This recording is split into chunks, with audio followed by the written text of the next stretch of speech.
If you so choose, please stand and remain standing for the Pledge of Allegiance.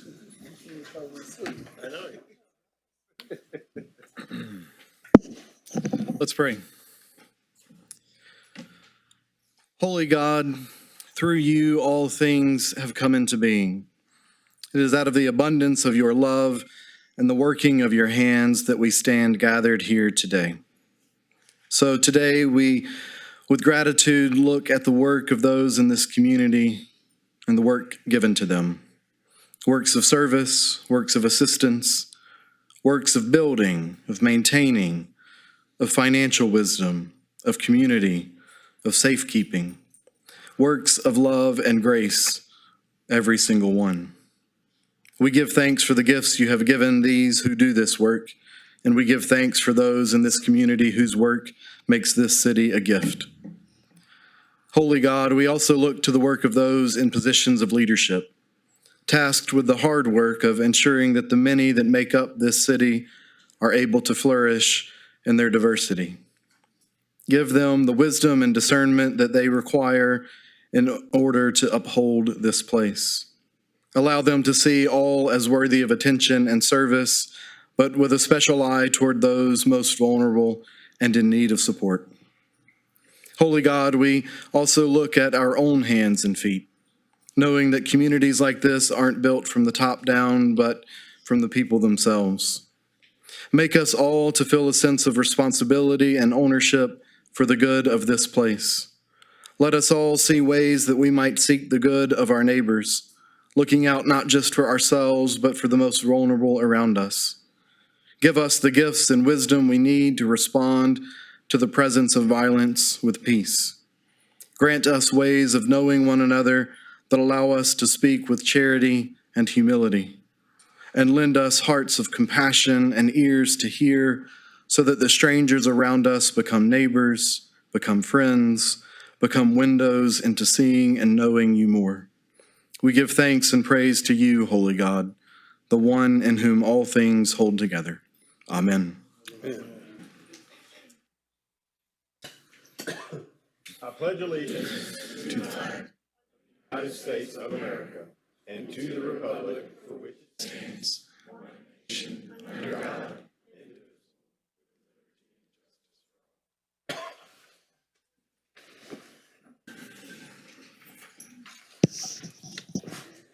May I have roll call, please? Mayor West. Present. Mayor Pro Tem Turner. Here. Councilmember Durio. Here. Councilmember Hilliard. Here. Councilmember Williams. Here. Councilmember Sherwood absent, and Councilmember Crenshaw. Here. Thank you. Today we have two presentations, and our first one will be the City of Beaumont communication update.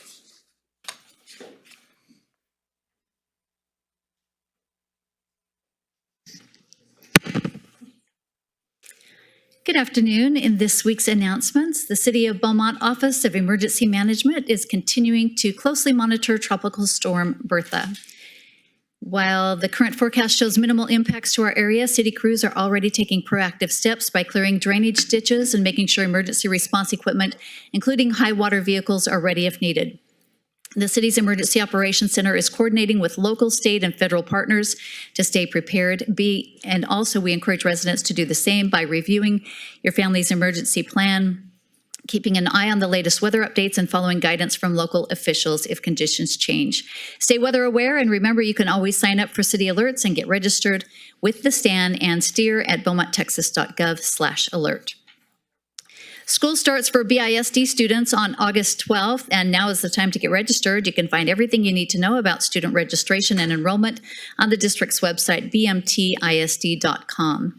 And help your students be prepared for that first day of class by attending some back-to-school backpack drives. I think back it up just one, if you would, Tina. Legacy Community Health will host its back-to-school festival this Saturday, July 25th, from 10 a.m. to 1 p.m. at South Park Middle School. And then on Saturday, August 1st, Communities in Schools Southeast Texas will host its Mind, Body, and Wellness Back-to-School Bash from 10:30 a.m. to 1:30 p.m. at Cathedral of Faith Baptist Church. These events offers school supplies and community resources, so be sure to mark your calendars. In the meantime, the free ride is still on for students. They can continue to hop on board any of the City of Beaumont buses for free for the rest of the summer. Just remember to grab your student ID. To view routes and schedules, visit beaumontzip.com. Speaking of our city buses, you can now take your business for a ride by advertising on one of our City of Beaumont Zip transit buses. Whether you're promoting a business, announcing an event, or just getting the word out about your organization, this helps put your message in front of thousands of people across Beaumont every day. To learn more, go to beaumontzip.com/zip-advertisement program and see how you can be on our side. Beaumont Animal Care needs your help. The shelter is completely full after taking in 29 new animals and is in need of medium, large, and extra large travel crates to safely transport dogs to rescue partners. If you have a gently used crate that is in good working condition, please consider donating it to the Beaumont Animal Care on Pine Street. The shelter is also in urgent need of adopters, fosters, rescue partners, and financial donations. So stop by the shelter today and you might just leave with your new best friend. This Thursday, July 23rd, join us for Jazz at the Lake at the Downtown Event Center from 5:30 to 7:30. This is a free, family-friendly concert featuring saxophonist Dean James. So grab your blankets and lawn chairs, relax by the lake while enjoying a complimentary beverage and an evening of live music. And finally, you have 2 more chances to catch a free movie in the park this summer. This Friday, catch a showing of Hoppers at Sprott Park. Then on Friday, August 7th, it's Zootopia 2 at Central Park. All movies are weather permitting, and each starts at dusk. And that's all for this week's announcements. Thank you. And now we have a presentation by the Beaumont Main Street presented by Susan O'Halloran, the Executive Director.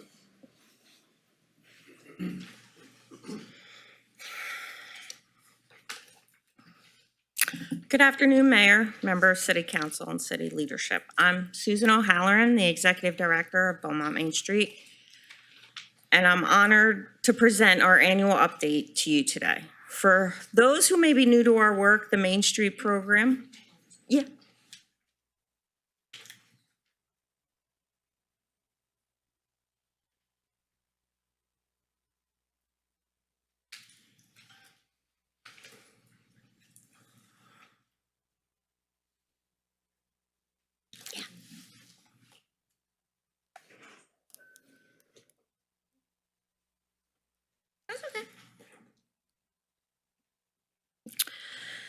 For those who may be new to our work, the Main Street program operates on a proven national framework designed to preserve historic downtowns while driving economic vitality.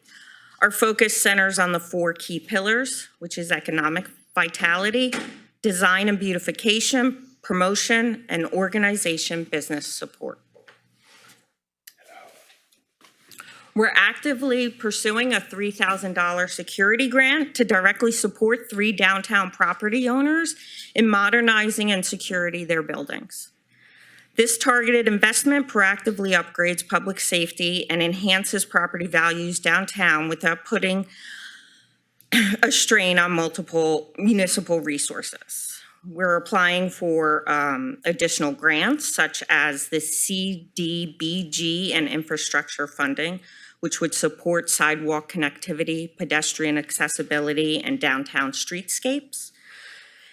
And for state preservation capital, we're looking into closing financial gaps on critical preservation programs and are applying for an Anise Reed Fund grant through the Texas Downtown.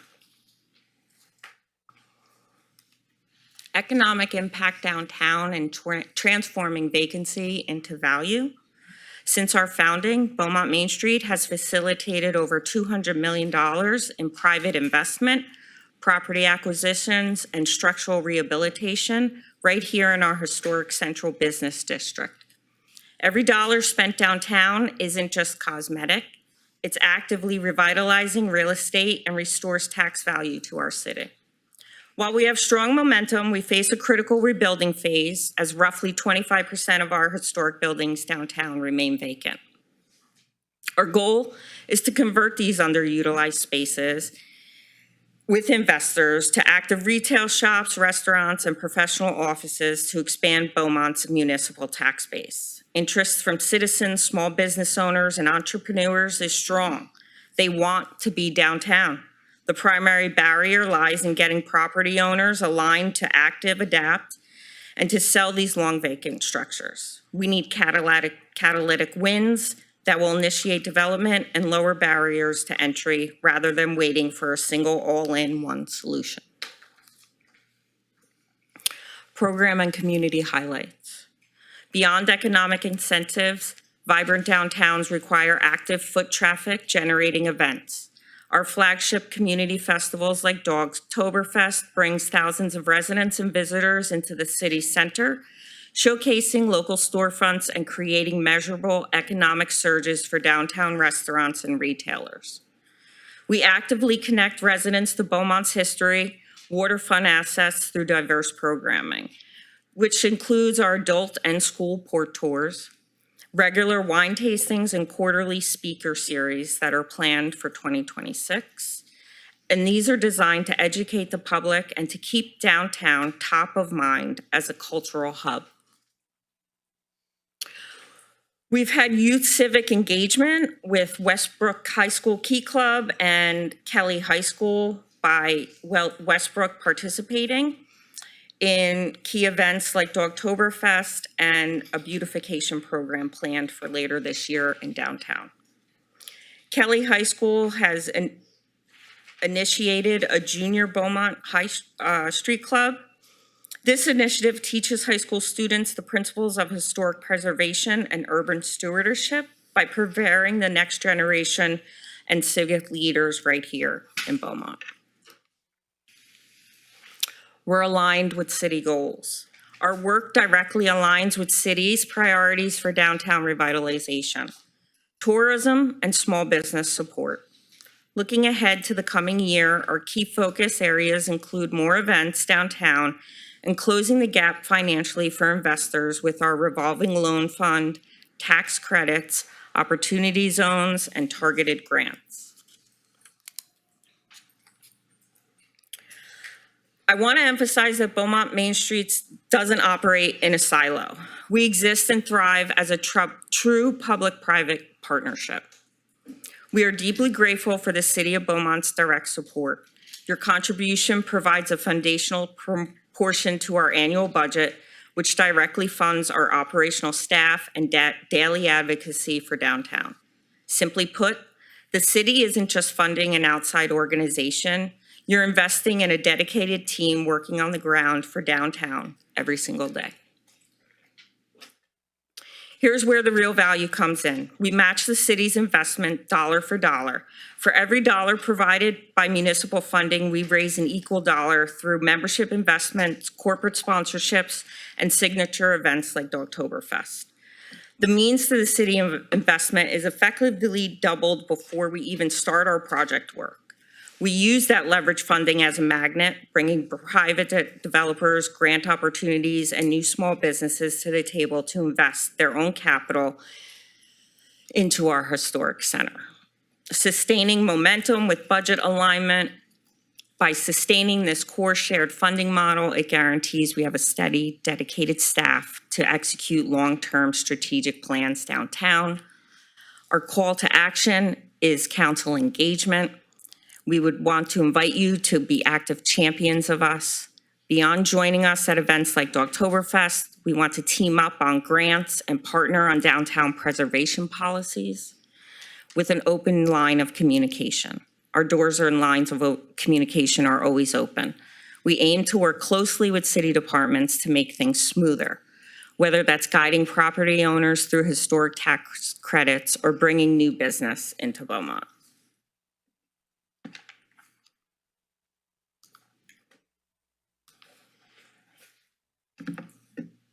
That's all I had. Thank you very much.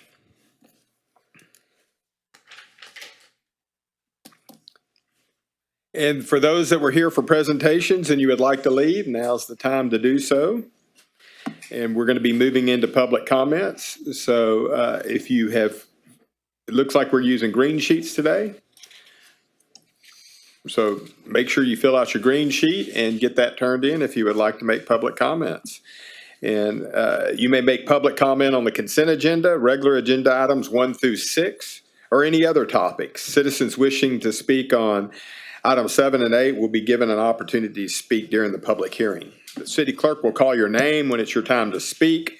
When you approach the podium, say your address, city, and state if it wasn't said when she calls your name. You will have 3 minutes for your public comments. The green light will come on when you approach the podium, and the red light will come on when your time is up. Kevin, I think it's Doran, 5595 Gale Drive, Beaumont, Texas. What did I say? You said Kevin. Kevin, I'm sorry, Eddie. I was looking at another green slip. I apologize. What's the last name? Dorn. Doran, okay.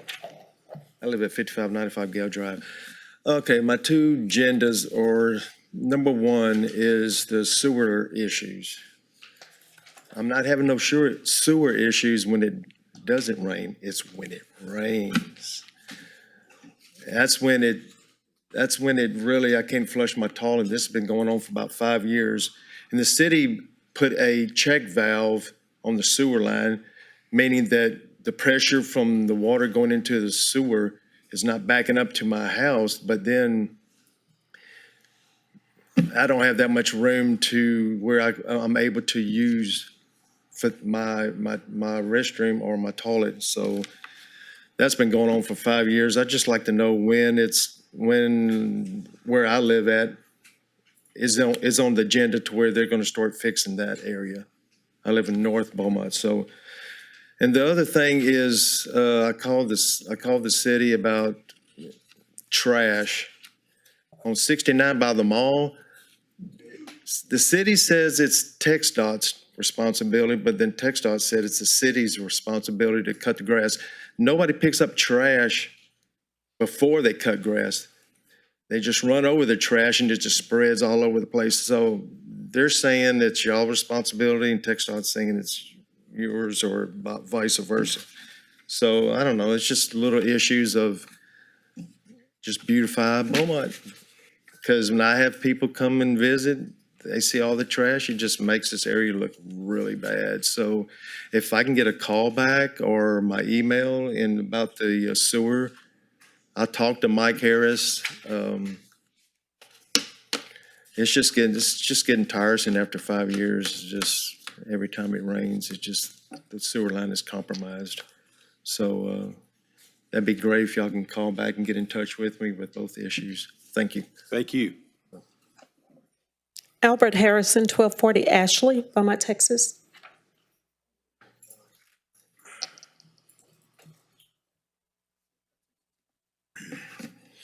Mayor, council members, other city employees, and consensus at present.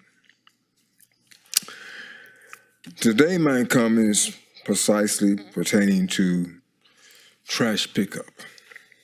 This morning, the truck that did pick up the large trash, I waved at him to stop and pick up the grass that I put on the corner. They keep from letting that grass get into the sewer lines, because I understand that grass in the sewer lines can cause problems. I had an agreement with the previous driver to pick up that grass on that corner. This particular driver seems to don't pay any attention to anything. Furthermore, he's also leaving certain trash after picking it up with that gravel and little pieces or whatever that may be on the ground. They're leaving it there. As I have called 311 to address that particular issue, and they transferred me to solid waste, and they addressed the issue. But still, no one has picked it up. And the reason I'm saying this comment is because I used to live in the West End at one time. I actually saw the drivers get out, pitchfork, rake the trash, and didn't pick it up. They don't do this out in the North End, where I live. So it's a big old difference there. Also, I would like to make somewhat amends or apologies to council members. I realize and understand that you may have approved for the contractors to mop out the ditches. My apology to you is all you did was approved it. Your workers, such as director of the program and so forth, recommended that this be done. All I'm saying to you is that they're wrong. They're incorrect.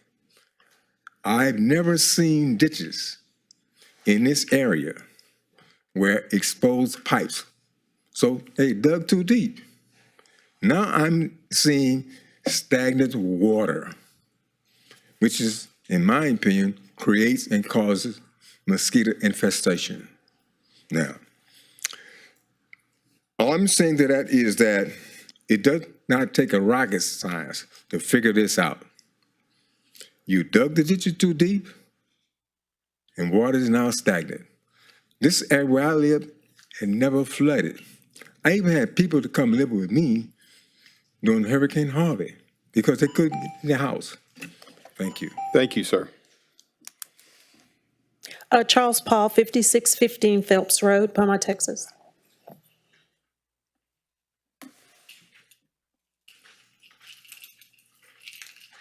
Good evening. Charles Paul, 5615 Phelps Road, Beaumont, Texas. I live out in Terrell Park, and I just want to talk to y'all because y'all can't be everywhere. I don't know if I got a problem or a situation, but I want to make you aware. When you call the city, city codes about cutting the grass, I got 2.5 acres and I got like 5 neighbors adjacent to me that touch my property, and 2 of them don't cut their grass in the back, in like a field, I guess you call it. And it looked like a wooded area, a heavy brush. But I'm here today because if you look at me, I'm a small person. I'm like 63 3/4 inches tall. I killed a snake that was 56 inches on the 9th, the snake was 56 inches tall, long. And that's pretty scary. And I would like to see code enforcement, what they told me, that's what I'm coming here. As long as they cut the front yard is okay, in the back, it's back to its natural state, which I don't understand because I cut mine like every 10 days, 2 weeks, unless it rains, sometimes 3 weeks. But I use the city services. I got armadillos, raccoons, possums, I get their cage and they come out and get them, or I take them, get rid of them. I had alligators in my cupboards. The city been working on the drainage. Still ain't right in front of my house. But the last 2 years, I had 5 alligators. I think the biggest one was 47 inches. But if you live in the park, it's nice. I don't mind looking at rabbits and squirrels, but it's not good when you got your backyard and you go and cut it, and they got like a little forest over there. So I don't want to like be a bad neighbor to the other residents, but I wish y'all could look and see if it's the policy or ordinance or something that could be done to say everybody should do the same. You know, because I keep up mine. I guess maybe they just renters, so they don't care. But I know y'all trying to do a good job, and that's all I can say. Thank you for all what y'all trying to do. Thank you, sir. Addie Allen, 9695 Gross, Beaumont, Texas.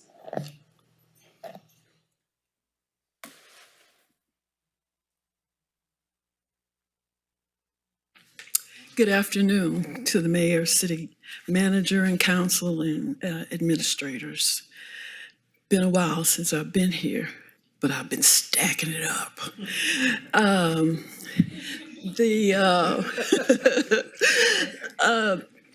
The hurricane season, we're here.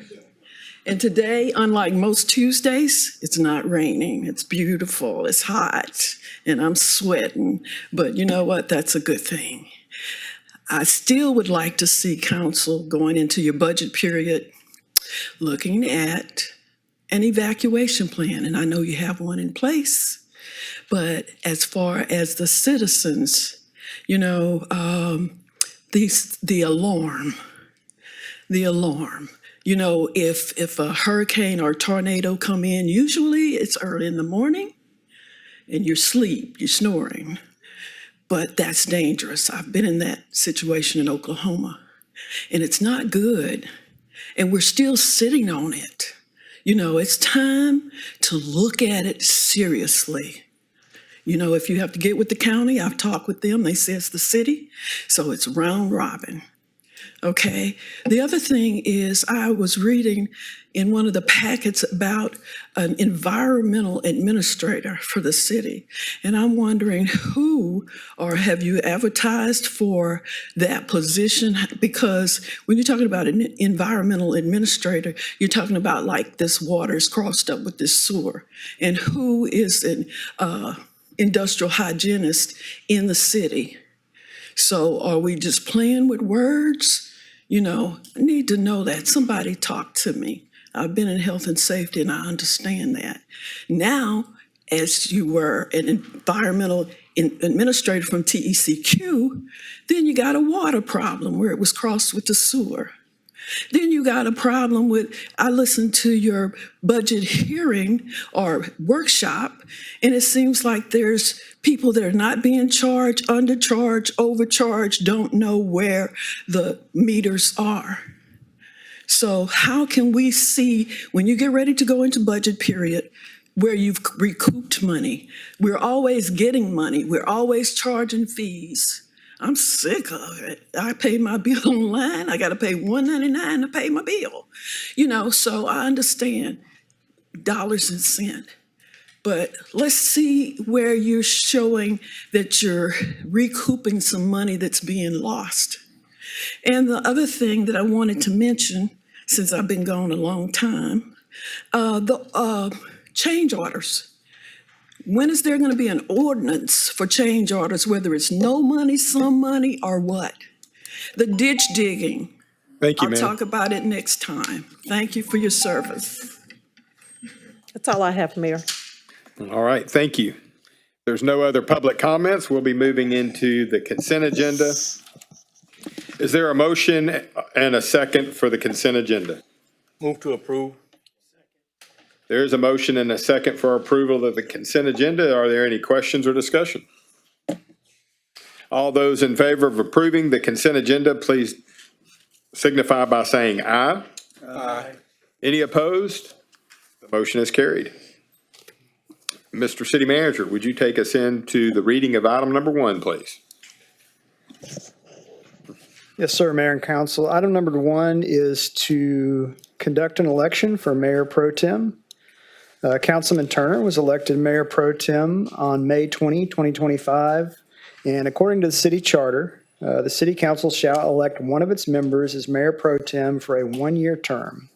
The Mayor Pro Tem shall perform the duties of the mayor in the case of the absence or inability of the mayor to perform the duties of the office, and if a vacancy occurs, shall become mayor for the unexpired term.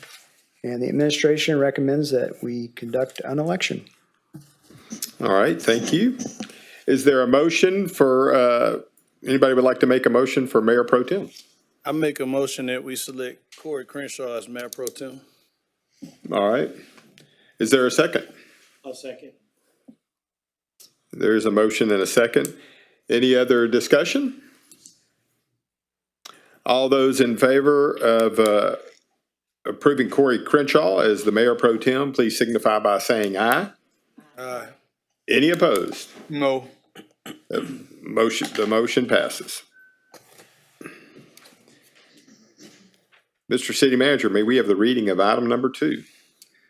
Yes, sir, Mayor. Item number 2 is to consider an ordinance to establish and adopt child safety zones within the city.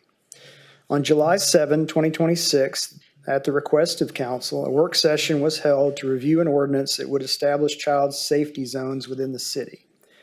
The proposed ordinance before you prohibits registered sex offenders from residing within 2,000 feet of a designated location where children commonly gather, including schools, parks, and daycare center facilities. The ordinance also restricts property owners from knowingly leasing residents within the restricted area to registered sex offenders, establishes enforcement provisions, and provides limited exceptions for existing lawful residents and other circumstances authorized by law. Additionally, if approved, it would require software to be purchased for use by the police department. Violations of the ordinance constitute a Class C misdemeanor punishable by a fine of up to $500. The administration recommends approval of the attached ordinance with the exception that the administration is recommending a distance of 1,500 or 1,500 feet instead of the 2,000 feet.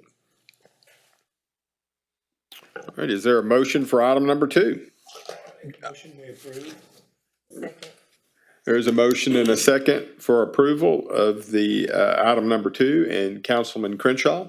Excuse me, did you? Yeah. No, I was going to make the motion, but it's Okay. already been done. I'm assuming his motion, though, is with the change to 1,500 feet. Yes. Yes, Councilman Turner. Madam Attorney, can you help educate me and people in the public? Because I've been asked, why is it only a punishable violation as a misdemeanor Class C? Is that state law or how does that work? That's state law. So ordinances that are enforced by the city, unless you have additional authority from the state, are capped at 1,500. There's special considerations for health and safety laws that allow you to go up to 2,000 feet, but that's by state regulation and state law. So that is the cap that you can do for a municipal ordinance. Yeah, I think the main thing they were looking at is it's just the misdemeanor Class C, but I told them we can't operate within the city anything outside of state law. Yes, sir. So that's the most that an ordinance can enforce, the Class C misdemeanor, and the fine range is confined by state law. That's what the authority of the state gives. Thank you, Councilman. Councilman Williams. Have we had any success on getting anybody else in the county to agree? Yes, so I'm so glad you asked. We actually looked at a contract this afternoon or early this morning, and the surrounding, I think it's going to be Jefferson County, Groves, Nederland. I'm looking for my chief. Is there Yes, Chief Plunkett is.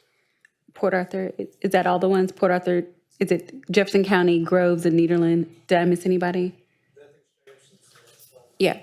So those are the ones that are participating. Obviously, per the contract, we'll upfront the cost and they'll reimburse based on the MOU.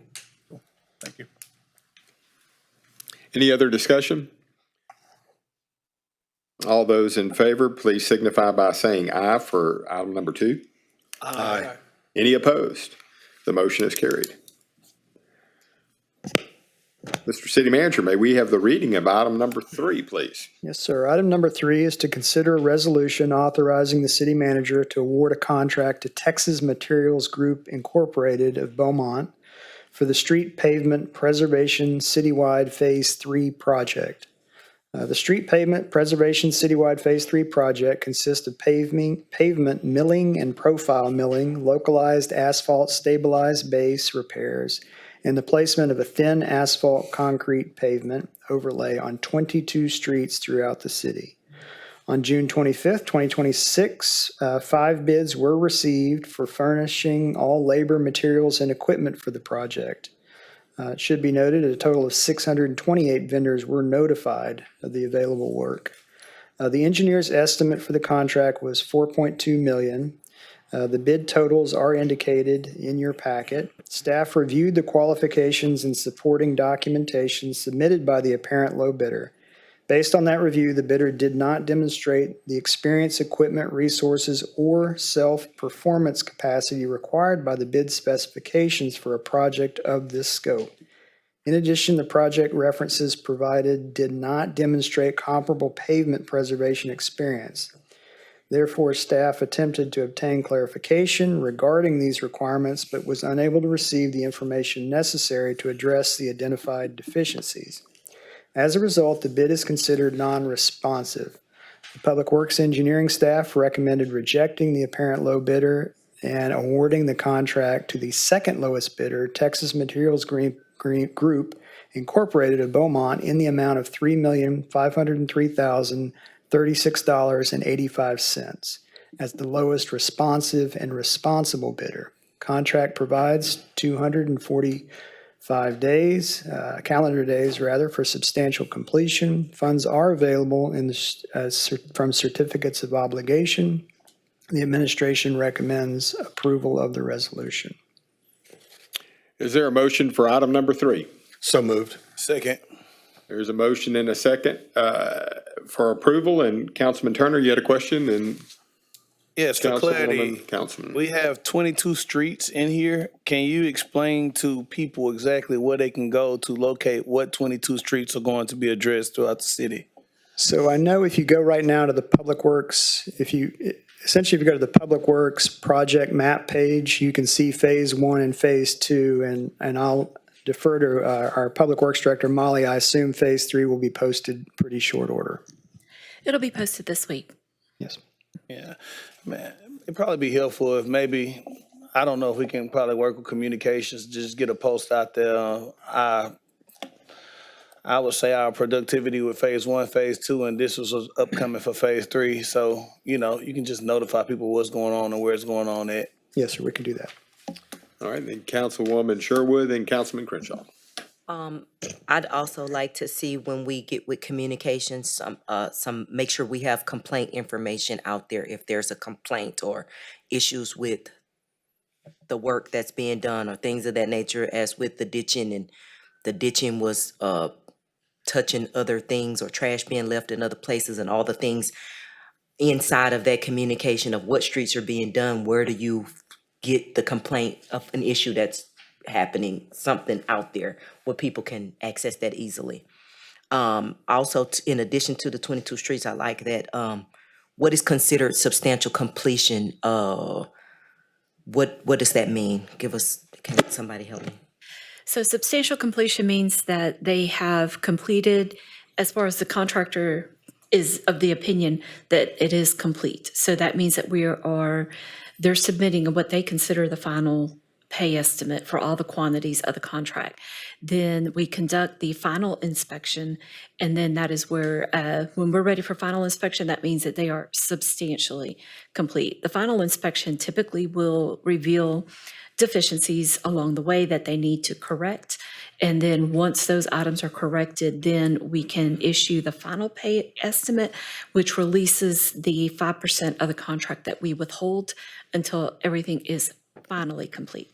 Okay, and on the last note, I know that the first lowest bidder did not complete the process in order to be considered, and the second lowest bidder is what we went with. What I'm finding is people don't want things for free. They want them done right.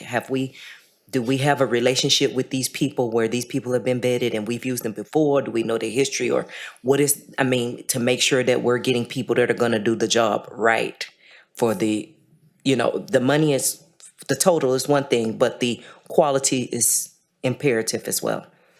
Yes, ma'am. The recommended award contractor is the Texas Material Group. We have had a long relationship with them. They are also the material supplier for the asphalt. So we have a demonstrable history with them. If there's any documentation of projects that I believe they are also the contractor for the Highland Avenue project. Thank you. You're welcome. Councilman Crenshaw. Yes, thank you, Mr. Mayor. To build off of what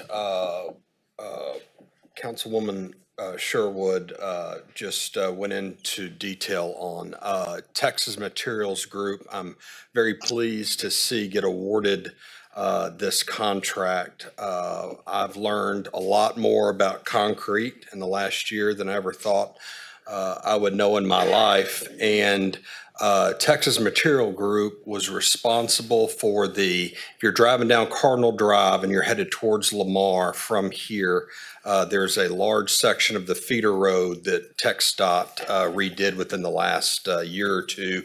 And in my opinion, that is some of the smoothest, best constructed concrete roads we have in Southeast Texas. A different contractor had the same stretch on the opposite side on the feeder road coming from Lamar into Beaumont, and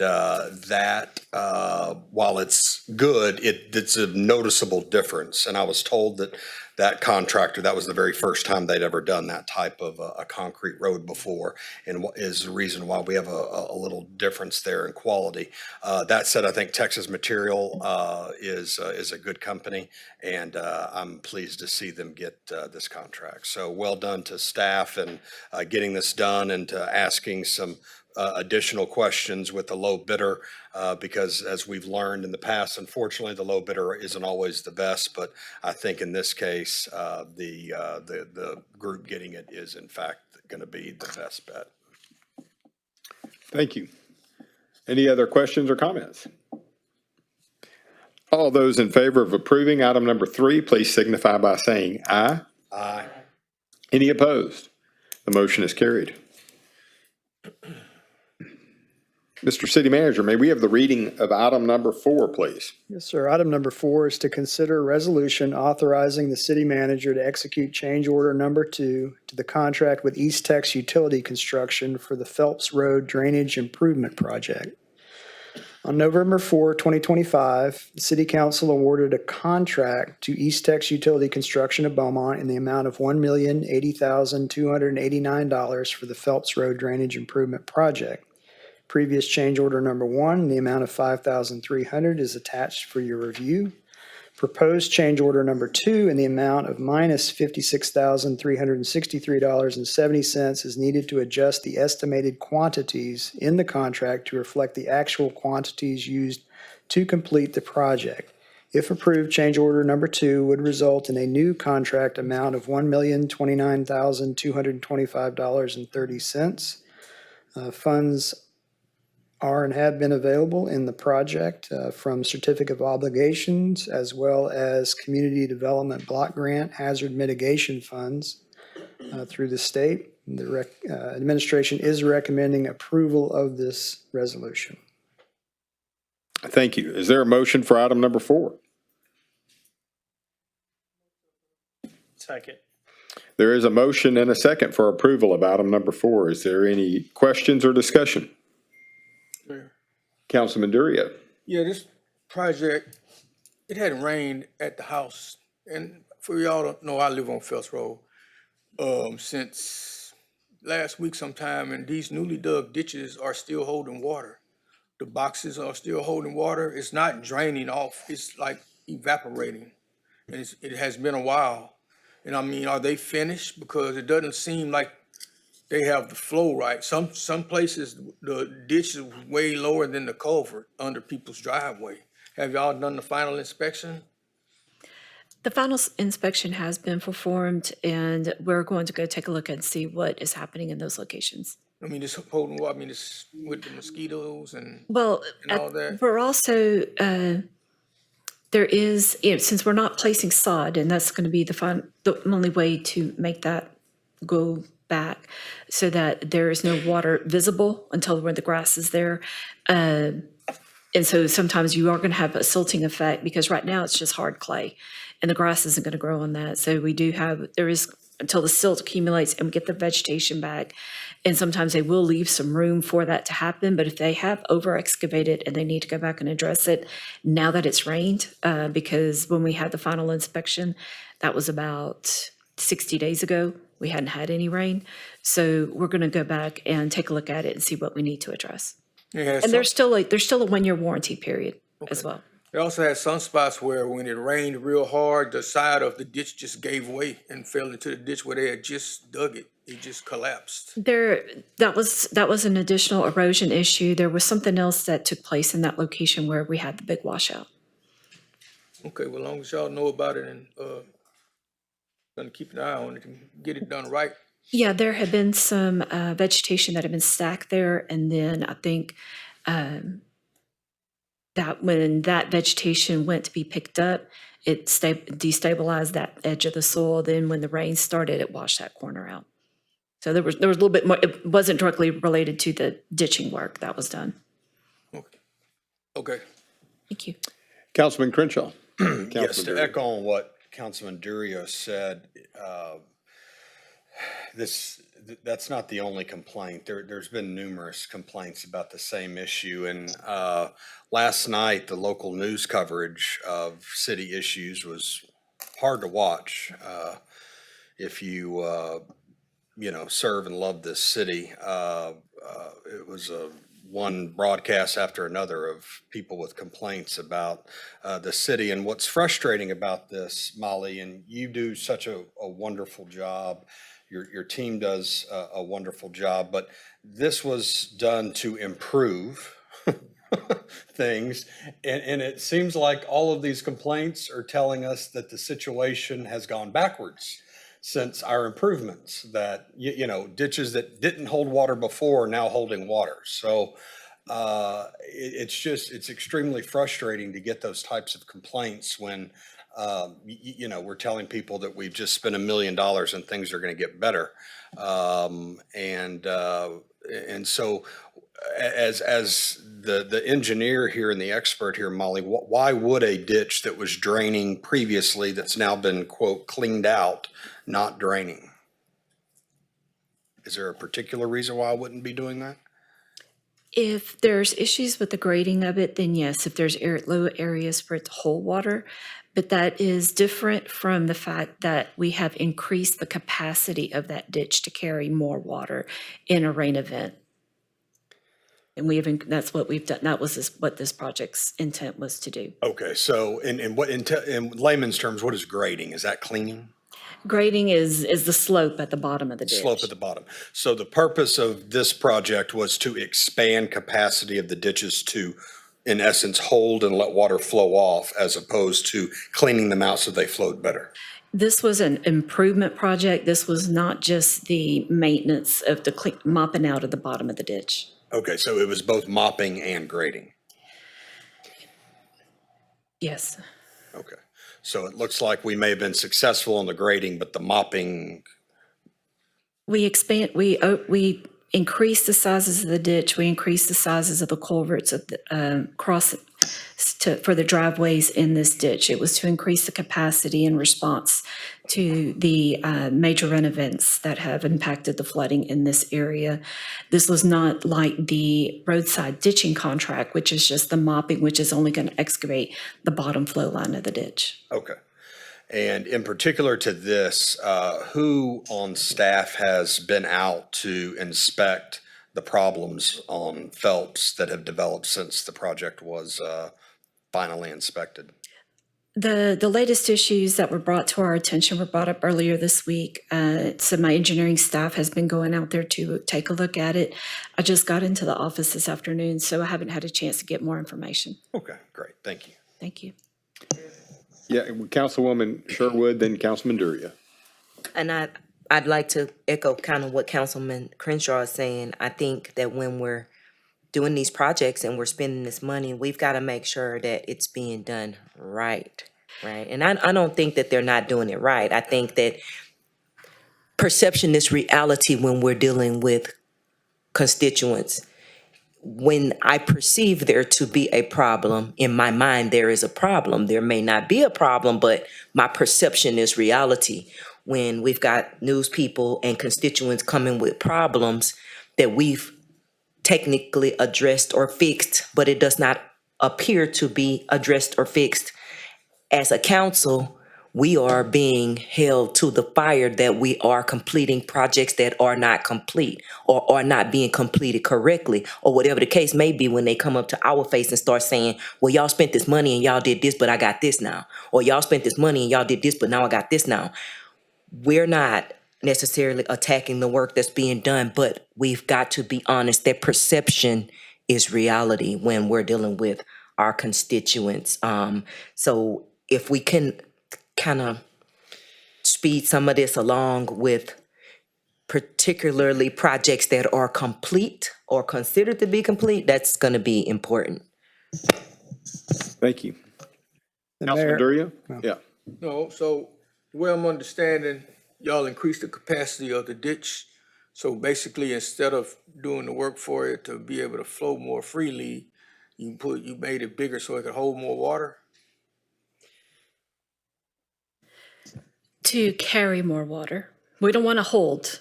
Okay. We don't want to hold it. These are not for a detention. It's to hold. Now, going back to the roadside ditching complaints with the utility crossings is that the reason why we were doing the roadside ditching contracts is because we've not been able to maintain the adequate depths of the roadside ditches. And over the years, they have filled in, or they were never there in the first place, which led to utility lines crossing and holding water. Or the ditching contractor that is doing the excavation is ahead of the contractor that is doing the culvert replacement. So it becomes a timing issue. So even though that we may be holding water at this moment, maybe there's additional work that needs to be done. Could we do a better job of coordinating the utility line crossings to have them lowered? Absolutely. Where we have that control. We have control on the water utility side, working with Mike Harris and his team to get the service lines lowered.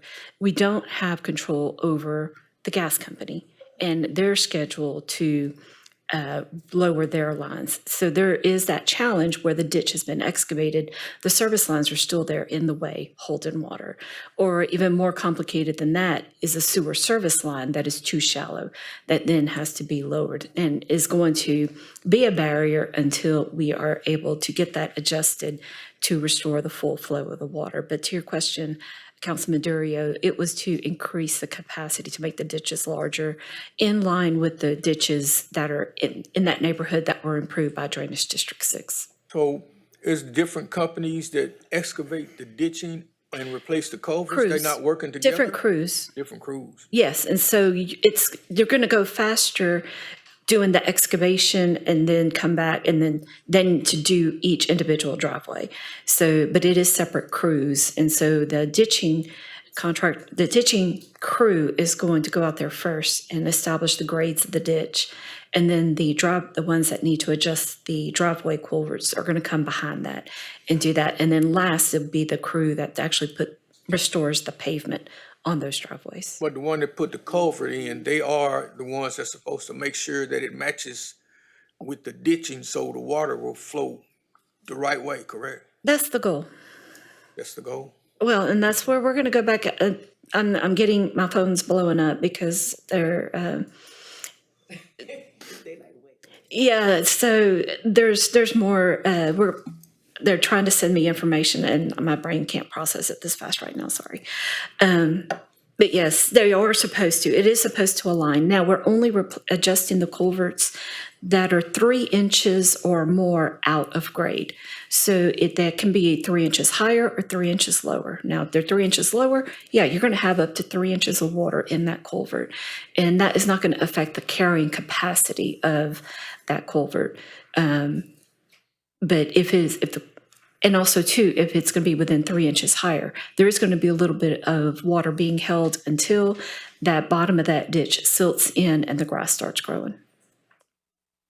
Okay, thank you. You're welcome.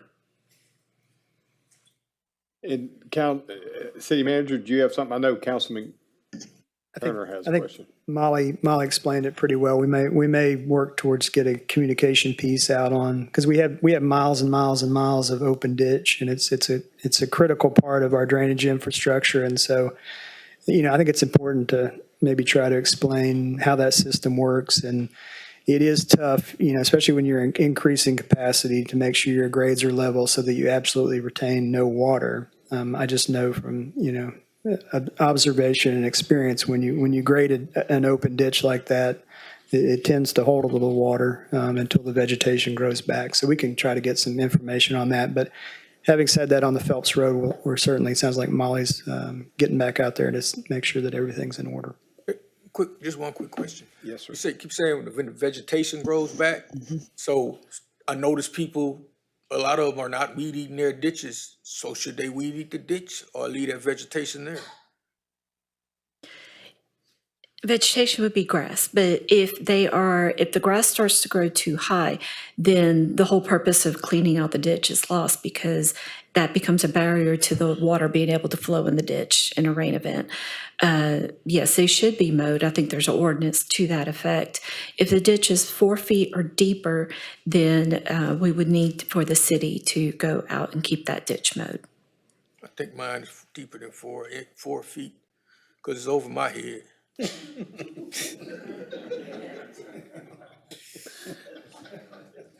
We can take a look at that. Because I could drive my lawnmower in there. I can't anymore because it's so steep and deep. I can't, so I have to weed eat. Yeah, well, again, we're increasing how much water those ditches can carry. Okay. Thank you, Councilman Drury. Councilman Turner?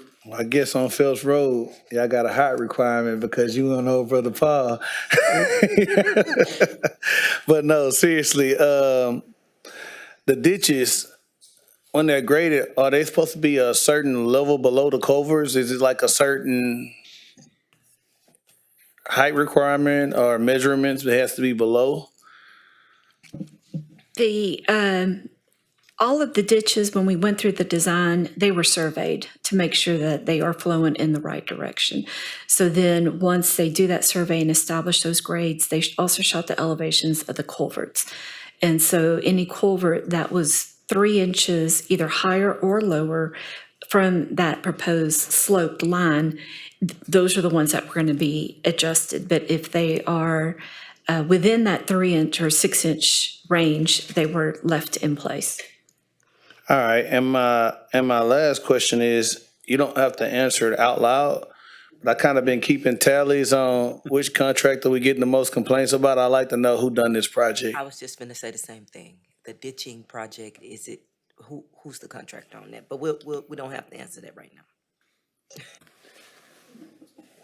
Thank you, Councilman Turner. Councilwoman, sure, that was it? All right. Thank you. It's public record. Yeah. It's on here. Well, go on and say it then. East Texas Utility Construction. That's not the one. For Phelps Road is East Texas Utility Construction. The first 2 phases of the roadside ditching contract were done by a Texas Drainage. The third, phase 3, is MK Constructors. And at any time that there's any complaints or concerns, I really cannot emphasize enough, call 311. If there's a problem, if there's an issue, call 311. They'll connect you with engineering and we will investigate and address. That's the same MK that did Crow Road? Yes, sir.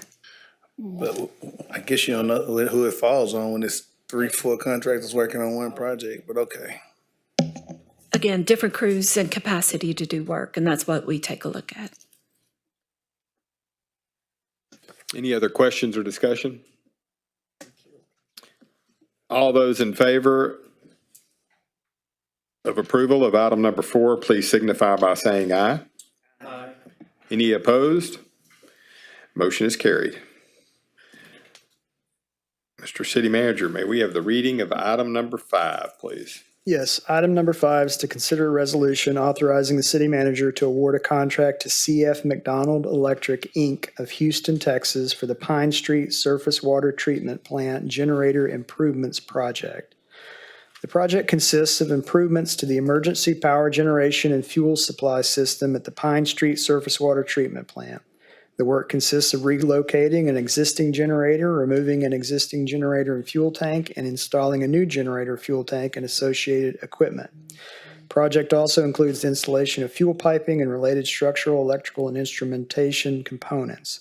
July 2nd, 2026, 4 bids were received for this work. Engineer's estimate for the contract was $898,000. Water utility staff concurs with the recommendation from Freeze and Nichols to award the contract to the apparent low bidder, CF McDonald Electric, for the base bid item in the amount of $1,137,115. Funds are available from water revenue bonds, and the administration recommends approval. Is there a motion for item number 5? Move to approve. There is a motion and a second for approval of item number 5. Is there any discussion or questions? Yes, Councilwoman. I'm less concerned about them being the low bidder and more concerned about, do we have a history with them or any knowledge of prior work, or have we worked with this company in the past to make sure that this work is done properly? Previous relationships, I don't have that information at hand, but they are required per the terms of the contract to provide not only references and resumes with relevant work, and then we reach out to those clients to make sure that that work was completed appropriately. And so we run through all those conditions before we recommend award. I'd like to make sure that we get that or get updated on that, that we can verify their work. Yes, ma'am. Thank you. Any other questions or discussion? All those in favor of approving item number 5, please signify by saying aye. Aye. Any opposed? The motion carries. Mr. City Manager, would you read item number 6 now? Yes. Item number 6 is to consider resolution authorizing the purchase, assembly, and installation of 2 PAX tank mixers for use at the Northwest and Prison elevated storage tanks. The Northwest and Prison elevated storage tanks currently do not have tank mixers. Tank mixers can improve disinfectant residual control, reduce tank corrosion, eliminate stratification, reduce disinfection byproducts, and reduce water age by thoroughly circulating water within a tank. The total cost for the mixers assembly and installation is $127,570. Pricing for each location was obtained from PAX Water Technologies of Milpitas, California, the sole source provider of the patented mixing system. The vendor quotes and sole source documentation are attached in your packet. Funds are available from water revenue bonds, and the administration recommends approval of this purchase. Is there a motion for item number 6? Second. There's a motion and a second for approval of item number 6. Is there any questions? And Councilwoman Sherwood. Or have we suffered any consequences by there not being this for some time, or am I understanding that they've never had this before? What is the implications or consequences of them not having had this prior to now? Okay, I'll ask Ms. Villarreal to answer. So we have had issues with these tanks, any elevated storage tank, especially this time of year. What happens is with the sunlight heating, you get thermal stratification of the water, which means that as the water heats up, the warmer water's on top, cooler water's on the bottom, and the water has a potential to become stagnant. And so these and also with that heating, you can off-gas the chlorine that is in the water. If there's any defects in the paint, you're going to get rust inside the tank. These tanks have been within the last several years, have been rehabilitated. And in order to preserve them, keep that water mixed, prevent it from getting stagnant, we recommend putting these mixtures. The rest of the tanks have mixers installed, and it appears that it is helping with water quality and also to extend the life of the tanks themselves. And this is the same vendor that has installed the mixers in all the other tanks. So the answer to the question is basically lower water quality and improved. Improve water quality, which also extends the life of the tank. Okay, thank you. You're welcome. Any other questions or discussion?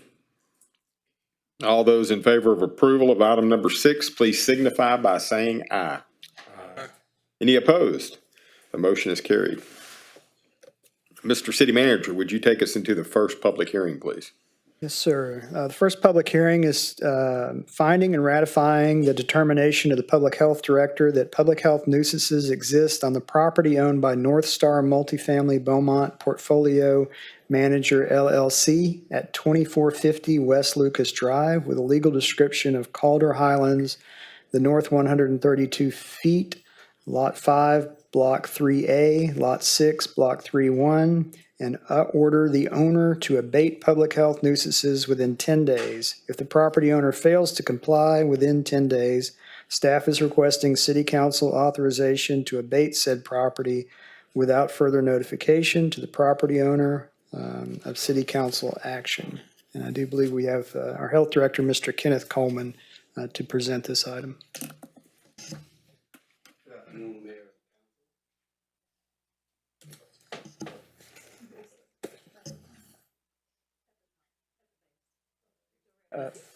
But, oh, okay. Good afternoon, Mayor and Council. You can go to the next slide. This just to give you a history of this property. It was declared a public health nuisance in December of 2025. Owner directed to correct violations within 10 days. Property owner then abated violations appropriately within the 10 days. But as you can see, I'm back before you again. The property was referred back to the health department and re-inspected on June 24th of this year with some of the same violations. Next slide. Stagnant water, offensive water on private property, sewer overflow, discharge on the property. Of course, when we have standing water, those conditions are conducive for mosquito breeding, which, as you know now, we put out on yesterday. We do have West Nile virus in our community. Jefferson County Vector Control have identified several pools of mosquitoes that tested positive for West Nile. Next slide. So this is some pictures so you can see what's really going on this property. Next slide. And that's the overflow of the sewage water.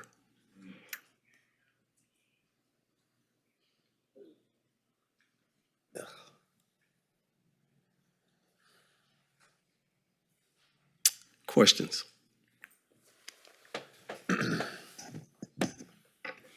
Yes, Councilman Crenshaw. Thank you, Mr. Coleman, to you and your staff for addressing this. I know I've reached out to your department and to Jimmy about this multi-family property, and I'm glad you've identified these public health problems, but that's really just the tip of the iceberg. There's all sorts of problems at that property. And with their history in the past of lack of compliance and then taking some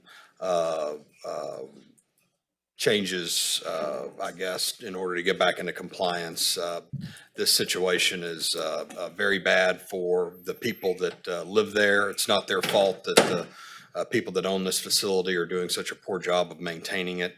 But then the neighboring community, I got a call yesterday from someone who lives right down the street on West Lucas, complaining about the condition of the property. I mean, it's things that they could easily fix, like having the trash container dump more often. It fills up, it overflows. There's been a mattress out there sitting on the side of that trash container for months, and no one that owns and operates this apartment complex wants to be a good neighbor and do the right thing and get that issue resolved. So thank you to your staff for doing this, and this absolutely needs to be addressed. It is a nuisance. Thank you, Councilman. All right, with that, I'll open the public hearing. Thank you. Thank you, Mr. Coleman. Anybody signed up to speak in the public hearing? Kevin Foster, 4190 Delaware, number 11, Beaumont, Texas.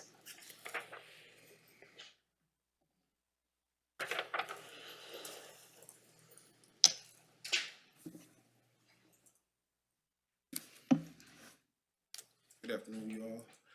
I'm a resident at, I'm sorry, my name is Kevin Foster. My address says 4190, but that's the opposite side of the property on the back side where the sewage leak is. When I moved to this complex, it was very nice. And over the past maybe like 7-8 months, everything is starting to go down. Some of those pictures are some of those similar pictures that I've sent in. The sewage is leaking over into the parking lot. So we have to, where we park back there, so we have to come into that. And there's children that play as well. I sent a work order out maybe a little bit over a month ago. I didn't get any responses. Also, when I sent this work order out, I started seeing the sewage come into my apartment. So the second bedroom where I live at, the carpet's been saturated for over a month now. Now there's mold. And I haven't been able to stay at my place for like the past couple of weeks because of the mold. I have bad allergies, and also I can't stay there for longer than maybe an hour or so without getting a headache. So I'm fortunate to have good friends and family, but it just takes away that comfort of being in your own space and things like that. So I can't tell my neighbors upstairs not to use their restrooms and showers, anything like, because it comes straight downstairs. It comes filled into my tub, into my bathroom floor, and so it's just becoming such a big issue. But I haven't had no one's responded to my inquiries or anything like that. But I was hoping that maybe someone can do something about this. I would think that the owner would mean well, but their actions aren't showing that they mean well to do so by the tenants that live there. So, whatever needs to happen needs to happen. Hopefully soon before, it becomes more of an issue. Someone gets sick. Like I said, there are kids that play in this place. So, hopefully someone can, step in and do something about this issue. That's all I have. Thank you, sir. Yes, Councilman Durio. Mr. Coleman, in a case like this where the whole apartment building has to be abated within 10 days, and if it's not, what happens to the occupants of the apartments? Once we go out and do the follow-up in the 10 days, and if it's property is not brought into compliance, then we refer the matter to legal. And then from now, legal takes over. What happens to the occupants? What'd she say? I don't think you want me to answer that on the record, but I will. Essentially, it's a constructive eviction. Those individuals will need to be relocated. And so they would either seek civil litigation against the property owner or other remedies that they have available. But once we condemn the building legally, they cannot reside there. So they have to be relocated, and I guess they take civil action against the. So the last time we were involved in a health or nuisance or property abatement of a property where they had occupants was the Ridgewood, and that was a elder community, and we were able to relocate those individuals.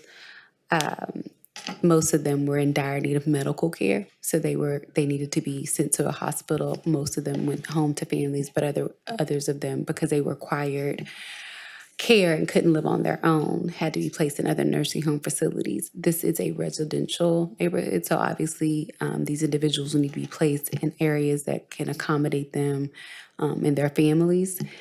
I don't know if it's income restricted, but as you know, that there is a housing, shortage in Beaumont as it relates to low income housing. So there's a lot of factors at play. Obviously, staff would be working with them to do that. It's a group effort. So our housing department, Jess and her team, as well as Demi and the others would need to step in and assist in that. But essentially, they would not be able to live there. You can't say a property is a health nuisance and allow people to live there. But the city will help with the relocation. Yes, in any way we can. Councilman Turner, then Councilwoman Sherwood. Mr. Coleman, thank you. First and foremost, has the owner or facility been responsive to you guys going out? Well, once we go out, of course, we initially speak to the property manager. And what we find in a lot of these cases, the property owner doesn't live here. And sometimes it's can be a little difficult locating the property owner. But once we do, that's who we send all the information to, is to the property owner. And so the inspector goes over everything with the property owner. He walks, or she may walk the property with the property manager, pointing out all the violations and what needs to be corrected. And sometimes they're responsive, but a lot of times they're not, because most of them doesn't even live here. So has that first step been taken, and now they have 10, if we give you, we authorize you as a council, you guys now have 10 days to kind of move forward with the whole. So I want council to not be restricted so much by the 10 days. If someone is responsive after it becomes a public health nuisance and they reach out to code enforcement or even to my office and say that they are actively trying to abate the issue, we don't go straight to the lawsuit. We understand that these things take time, but there has to be an active motivating factor. And so declaring it a public health nuisance does give more authority to the public health department to be able to do something, but it also allows for other civil remedies for the tenants and for my office. And so it takes it out of the hands of the public to have to kind of make complaints to the property owner. And now the health department has a little bit more authority. So essentially what you're doing is allowing the health director to kind of have more authority to mitigate some of these factors. More authority than building codes would have, more authority than code enforcement would have.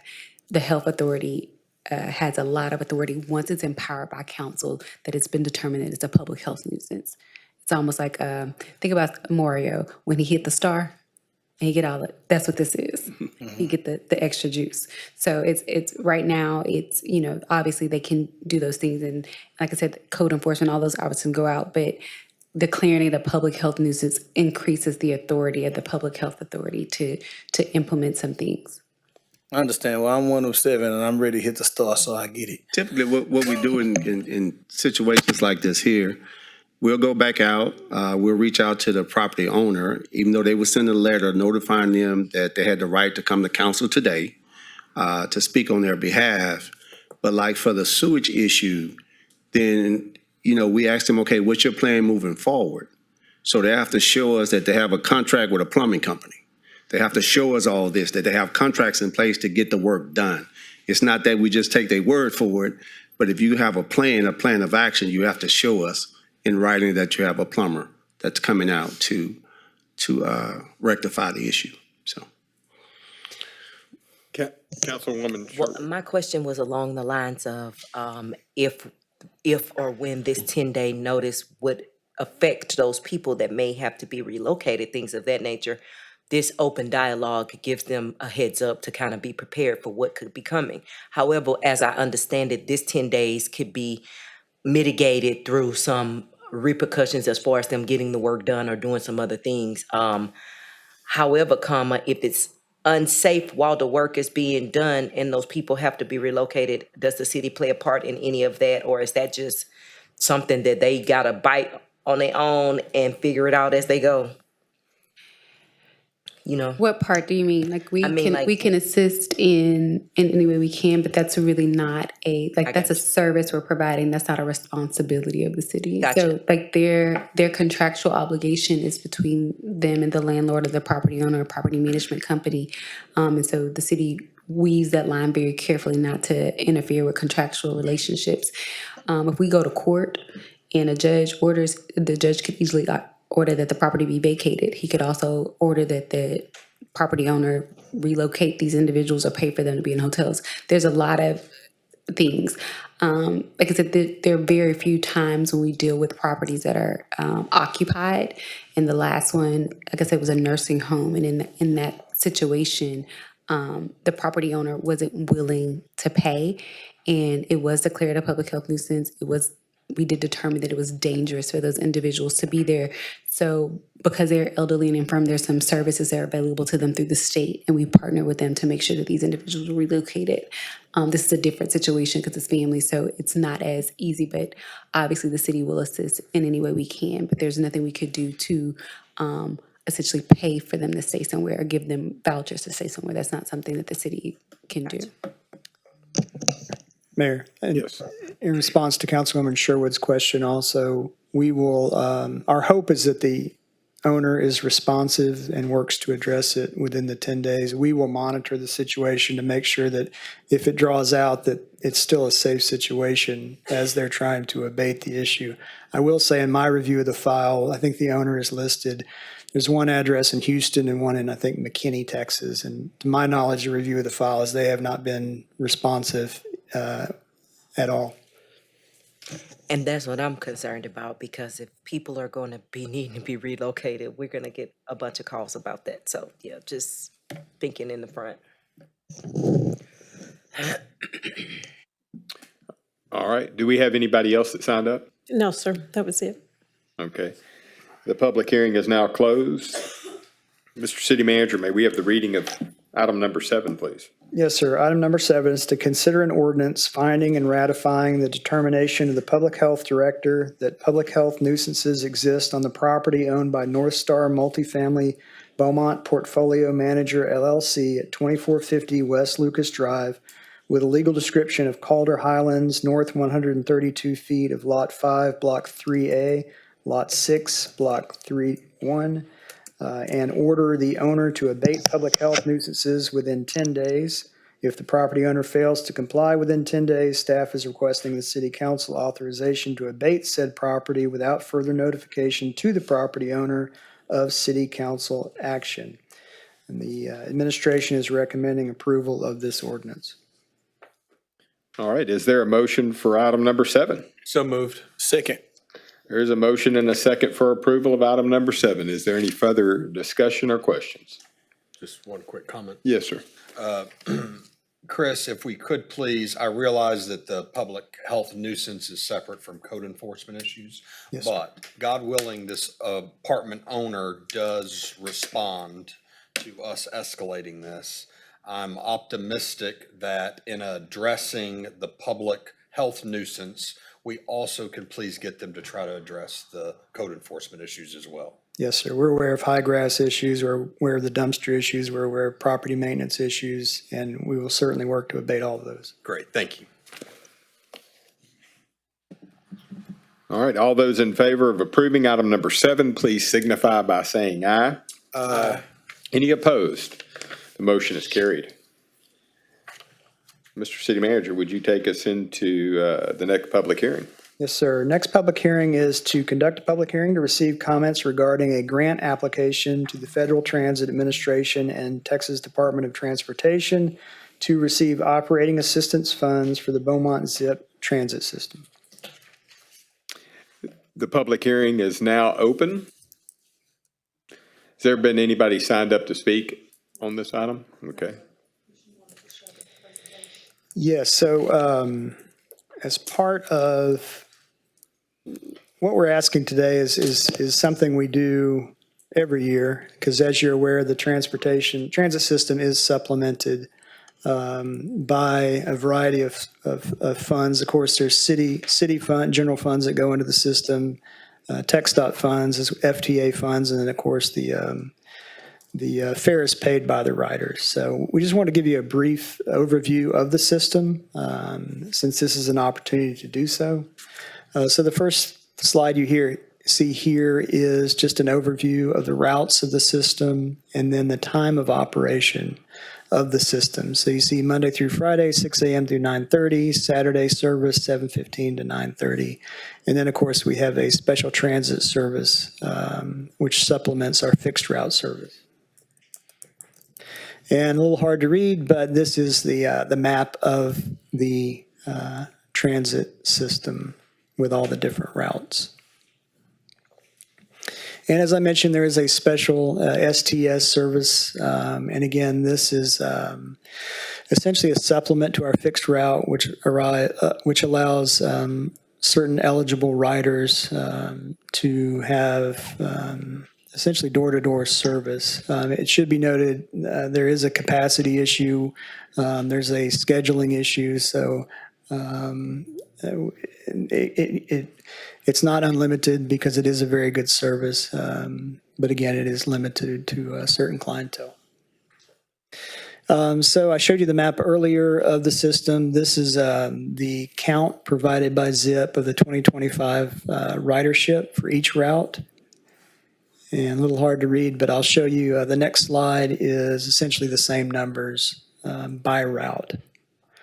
So you see, of course, our highest ridership, most popular routes are Parkdale, 11th, and South Park. And then as you look to the left of the screen, you can see the least used routes, Laurel, Pine, and the Refinery route. And so, again, as I mentioned, the system is supplemented funded from a variety of sources. If you look at the top line, you'll see FTA providing about 51% of the funding. TxDOT, 12%. Fares, as I mentioned, about $312. And then We also, you'll see in the agenda item coming up, there are toll credits, which is a tech stop program, which helps us offset local match. And then, of course, you see at the far right, 35% of the system cost with funding by the general fund of the city. Below that, again, just the total expenses. Also broken down is the cost per trip, per service. So you see there the fixed route trip count, 289,702 in 2025. So again, just kind of dividing that by the total cost, it's 1720 per fixed route. The STS, obviously a much higher service level and much lower capacity, so the supplement is much higher. And then you see the total. And then again, the cost breakdown per trip is shown there between fixed route versus STS and the total. And with that, questions or comments? We also have Claudia San Miguel with our Zip Transit if we have additional detailed questions on the system. But again, just wanted to provide that overview of the system since this is an opportunity to do so as we look to accept some federal and state funding supplement. I've got Councilman Williams and Councilwoman Sherwood. I mean, looking at that graph, it kind of showed a pretty stark difference in ridership amongst the routes. How do we determine, if a route, what makes a route viable? When do you go, maybe this doesn't make sense, or is there a process that have in place? Yes, sir. I'll invite Claudia up, but as she's coming, yes. I mean, one of the things we do is we, of course, look at our statistics. The other thing we do is we rely on our input from our drivers to say, look, this route is dropping off. And then, Tina, if you can go back one more slide. Okay, to the map.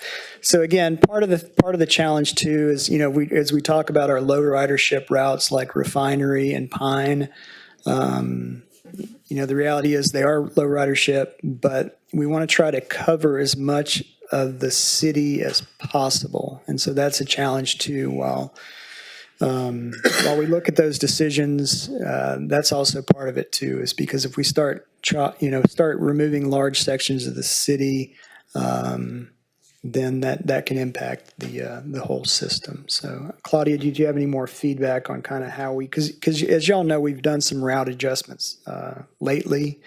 One of the things we've done in the past, and we'll probably do again, is a more widespread efficiency study. We'll go back and take a fresh look at all the routes to see what makes sense. But one final thought I'll share is that a lot of them have been in place for decades. And so we do try to make changes and tweaks to improve efficiency from time to time, but a lot of them have been in place for a long time. But Claudia, any other thoughts on how routes might be changed?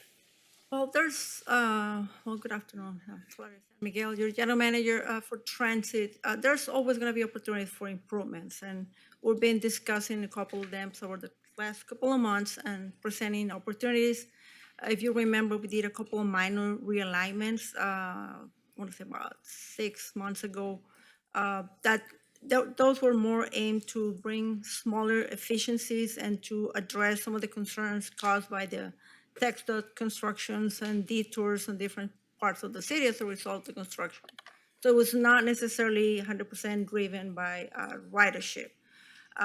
Being here 5 years now, some of the areas that we're being challenged with, which is like we talked about earlier, the refinery routes, is not a problem where it's just City of Beaumont, right? Pretty much every city is going to go through this process where some of those neighborhoods or even business areas mature and people start moving somewhere else.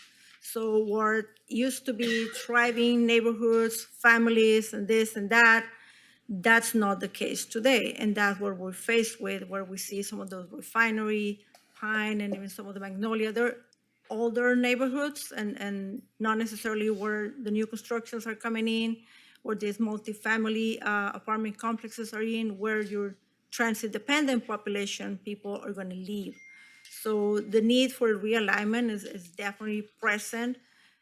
every time you do that, and because of limited resources, is you reassign resources. So removing service sometimes is not an easy decision because there's still population there that's going to need the service. So options are going to involve frequency, where instead of removing service, you reduce the frequency. So instead of seeing the bus there every 30, 45 minutes, now you can see the bus every 45 minutes to an hour.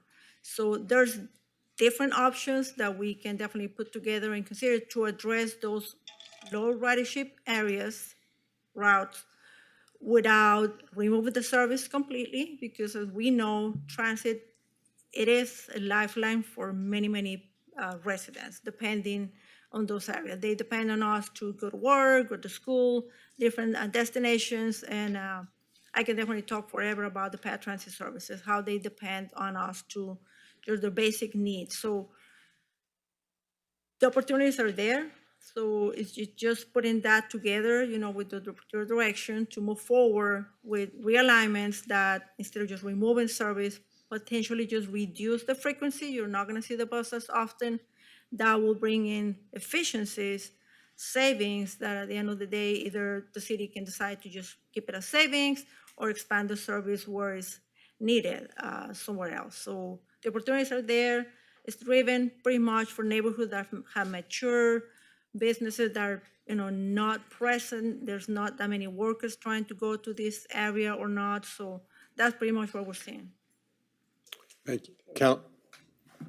Councilwoman Sherwood, then Councilman Hilliard.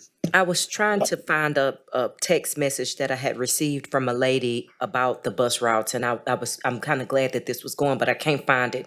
But what she was saying was that the routes are dilapidated. Basically, they're not updated enough, and there's a long hour wait, and we're not using the most out of our transit system, and she'd like to see it revamped and all of these things. I mean, the text had so much stuff in it, I was trying to pull it up because you're here, but basically that the routes needed to be changed, the wait time was too long, it only went in one direction, something else. So I'm happy that we're looking at this to be able to put together something different and new. I just hope that we're considering thinking outside the box.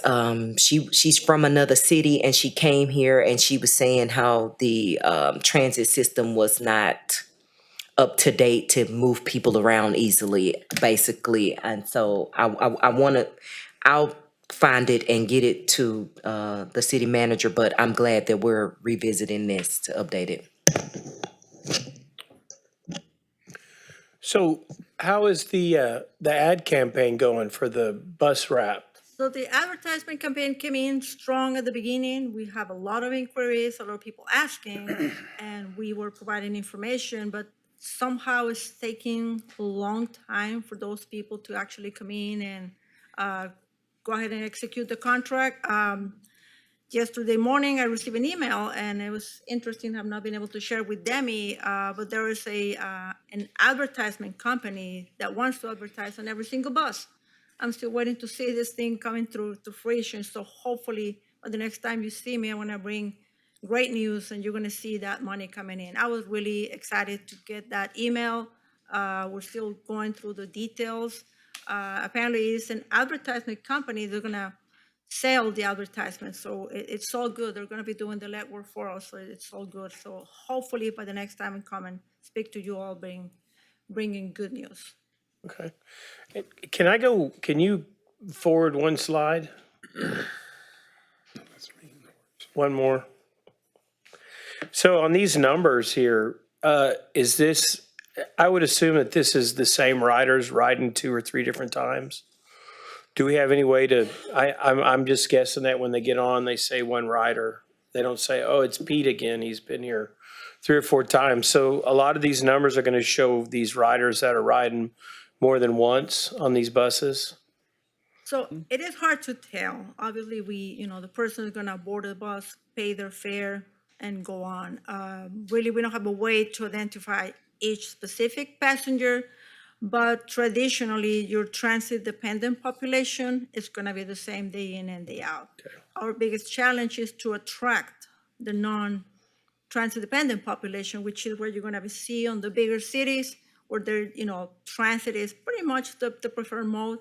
Obviously, we're not there today. Hopefully, we'll get to prepare to when we're there, where transit is gonna be a good option for, everyone, not just those that really need to take the bus.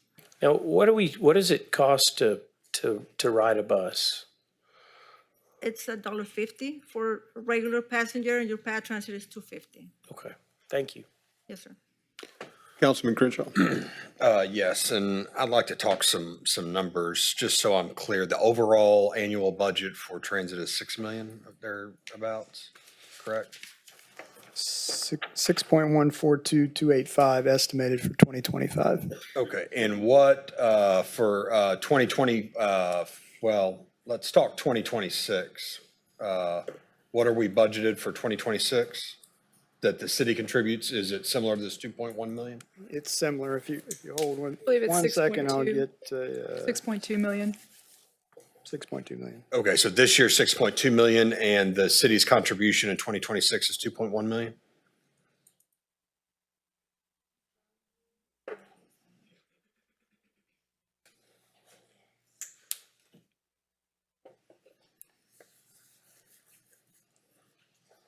The 2026 transfer originally budgeted was 1.9 million.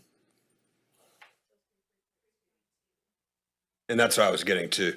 So in 2025, we got all the grants and the additional funding from the feds and the state. So we came in at only the 2.1 million. But in 2026, we've already spent 3.2, correct? And we still have 3 months left of the fiscal year? Yes, so we're past like the halfway point. I think we're 10 months in, right? So I would have to pull up Navline. Sorry, one moment. And the difference of the 1.9 and the 3.2, the estimated 1.3 million, that was just due to lack of additional funds from grants and state and fed, correct? Correct. And it was not an increase in expenses, correct? It did have a wage increase. Yeah, they had a wage increase. And what was the cost of the wage increase?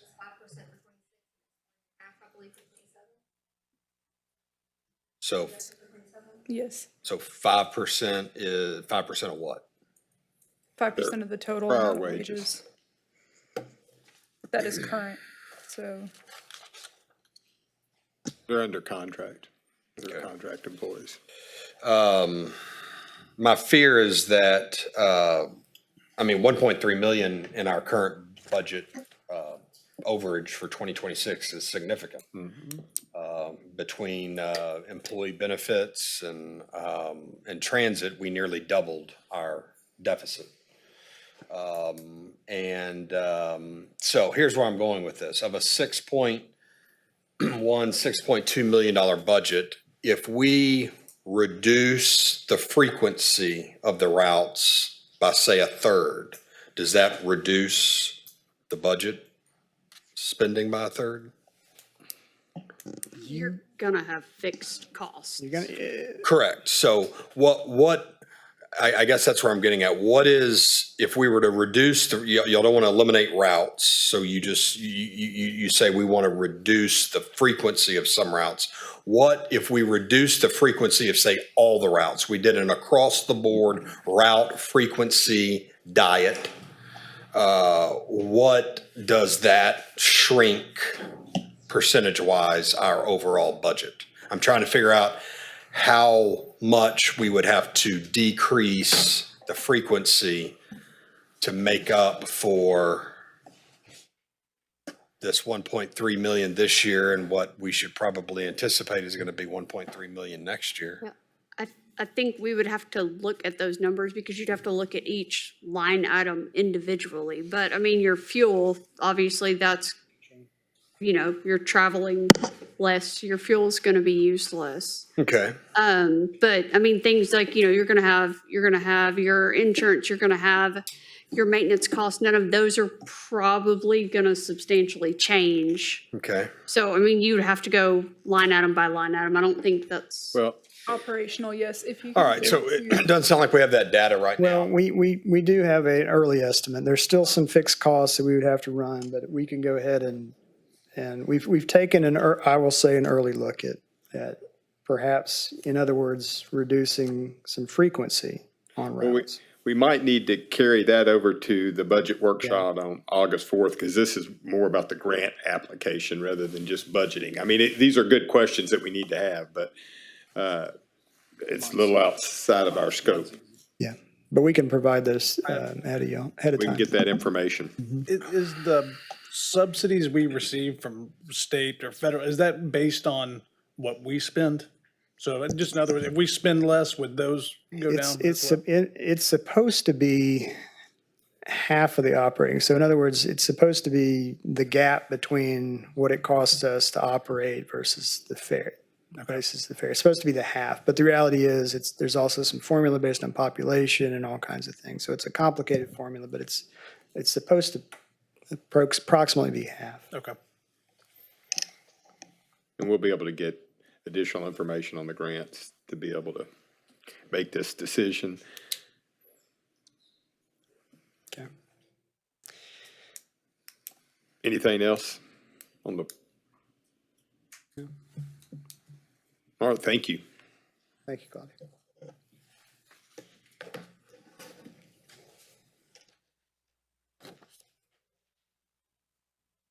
May we have the reading of item number 8, please. Close public hearing. Public hearing is now closed. Thank you. Okay. So I guess the answer is yes, we can close it. Okay. Item number 8 is a resolution authorizing the city manager to submit a grant application and execute a contract with the Federal Transit Administration and the Texas Department of Transportation to receive operating assistance funds for the Beaumont ZIP. City of Beaumont, through its transit operator Beaumont ZIP, has prepared a grant application for the FY 2026 5307 and 5339 grant funds from FTA and the FY 2026 State Urban Grant from TxDOT. These grants will help fund labor, fringe benefits, parts, as well as cleaning and shop supplies, purchase services, utilities, insurances, licenses, and all other miscellaneous expenses needed for the operation and maintenance of the Beaumont ZIP program. In addition, funds will be budgeted for the operation and maintenance of facility improvements, shop equipment, paratransit vans, as well as other bus facility improvements, including bus stop improvements, shelters, signage, lighting, benches, and other amenities. Grant period for the grant begins October 1st, 2026 and ends September 30th, 2027. Staff intends to apply for transportation development credits through the Texas Department of Transportation to reduce the city's required local match of $57,476, ideally to get to zero of our local match for the 5339 grant. Under TxDOT's revised process, TDCs may only be requested after the FDA grant application has been submitted. Funding source available for this is from the FTA, TxDOT, as well as the general fund. The administration recommends approval of the resolution. Is there a motion for item number 8? So move. There is a motion and a second for approval of item number 8. And Councilman Hilliard, you have a question? Applied for this before? Have we ever applied for this? Yes. Have we ever gotten it? Yes, this is we get it annual every year. allocations. Okay, cool. Thank you. Councilman Crenshaw. So was this part of the 1.3 in an extra transfer that we had to do that we didn't get approved for 2026? I'll defer to finance. This is an annual allocation that we get every year, Okay, and it's fixed. okay. So we did this same request last year? We do it every year, yes, sir. Okay. And in what we didn't, I guess where I'm trying to get, what did we not get in 2026 that made us have to do the 1.3 million in transfer? What does the 1.3 million represent? I think so. As you know, we're talking we every year. So if TxDOT or these grants that we get, because we have some federal, some state, they're covering about half, right? But maybe our transfers haven't gone up the same. And so some of it's going to be shoring up.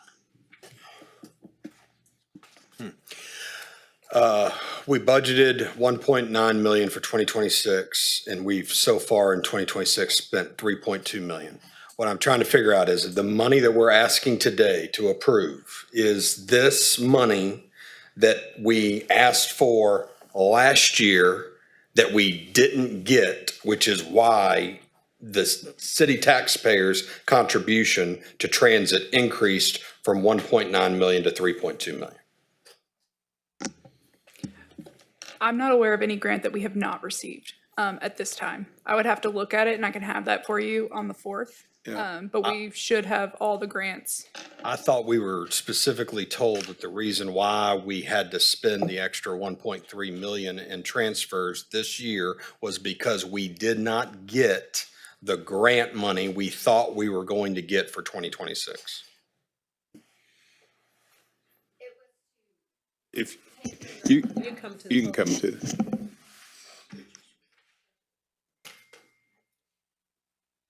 So the additional transfer was to cover their negative amounts, which in essence is because the expenditures are more than revenues coming in.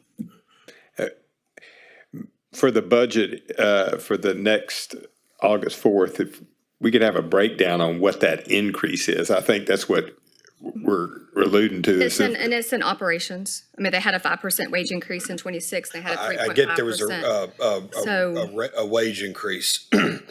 I'm just sort of confused here because I thought I was specifically told previously in a meeting, either in council or with the city manager or with finance or with someone, that, why did we have this giant additional payment? And I thought we specifically said that it was related to the fact that between the federal grants that we get and the state grants, that we did not get as much money from the feds and the states as we thought that we were. There might have been a miscommunication. There was in 24 where there was a delay in receiving funds in 24 because it was some federal stuff that happened, and so we did not get all of our funds in 24, but it came over into 25. Okay. So in essence, we still did receive those funds. We just received them a fiscal year later. Okay. So And Amy, that might I'll have been some of that confusion. And I'm just, looking back at the budget, the revenues for FY '24 is 3.4 million. Then the revenues for 2025 is 8.7 million. And then back down to 5.6 million. So ideally, we would get the same thing every year, or keeping up with expenses from the feds and the TxDOT, but it's not. But yeah, there was a delay in payment. Maybe it's just the timing. I guess the impression I got was that staff was looking at additional ways to get additional funding to help our budget situation with transit. And that's what I thought we were voting on today, was we were trying to get additional grants to try to help us with this funding because, we now have a serious problem with our fund balance and our budget. And I thought that that's what we were doing, but it looks like this is just normal routine grants that we apply for every year that you're wanting us to vote to approve. And this isn't in any way going to fix the fact that we're 3.2 million the city taxpayers have to contribute to transit this year. That's correct. This is a normal thing we do every year. There's no additional new monies. Okay. The point of the presentation today was just an update and overview of the system. But yeah, we're not anticipating, all the numbers on this item is not new money that we expect. Well, in addition to the budget, maybe we need a workshop specific to the budget of transit, because that's a lot of money. And we're talking about right now $6.5 million over budget for 2026 as of right now. If we're spending $3.5 million from city taxpayers that normally we only thought we were going to spend 1.9, that's a big enough number there that I think it warrants a little bit more than, we're just over budget this year, so let's spend that out of the rainy day fund and move on to the next thing. I think we need to take we need some decisive action here. Me. Councilman Hilliard, then Councilwoman Sherwood. So I have a question. We did a 5% rate increase for the employees of transit. correct? Last year? Was it last year? Yes, sir. And 26 So for did this we fiscal year, and they have one coming for 27 as well. So did we increase rates on travel? I mean, because usually when a business or a corporation does that kind of thing, they offset the cost by raising rates. When was the last time we had a rate increase on the transit system? Probably about 10 years ago. It was $1.25. It's really a waste to increase the rates. I mean, it's costing us $17 per rider. What are they paying, 50 cents? $1.50. $1.50. Yeah, I mean, you know. Okay. I don't think raising the rates is going to change the situation. Right, unless we're gonna do it to $20 a person anyway. I help. Councilwoman? That wasn't my question. I had lost my train of thought. It was about the money. It was about the $3 million increase in expenses or whatever versus the revenue. But my question was to Councilman Crenshaw's point was, is that strictly in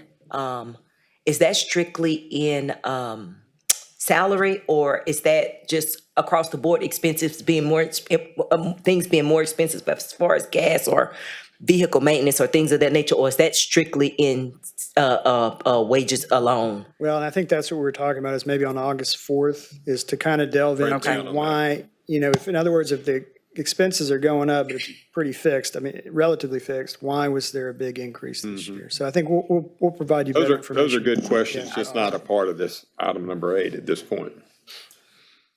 Yeah. All right. If there's no other discussion or questions, all those in favor of approving item number 8, please signify by saying aye. Aye. Any opposed? Motion is carried. All right, Mr. City Manager, could you take us into the first work session? Yes, sir. This work session is to review and discuss downtown proactive code enforcement updates. And so I believe we have Jimmy Ingman will present.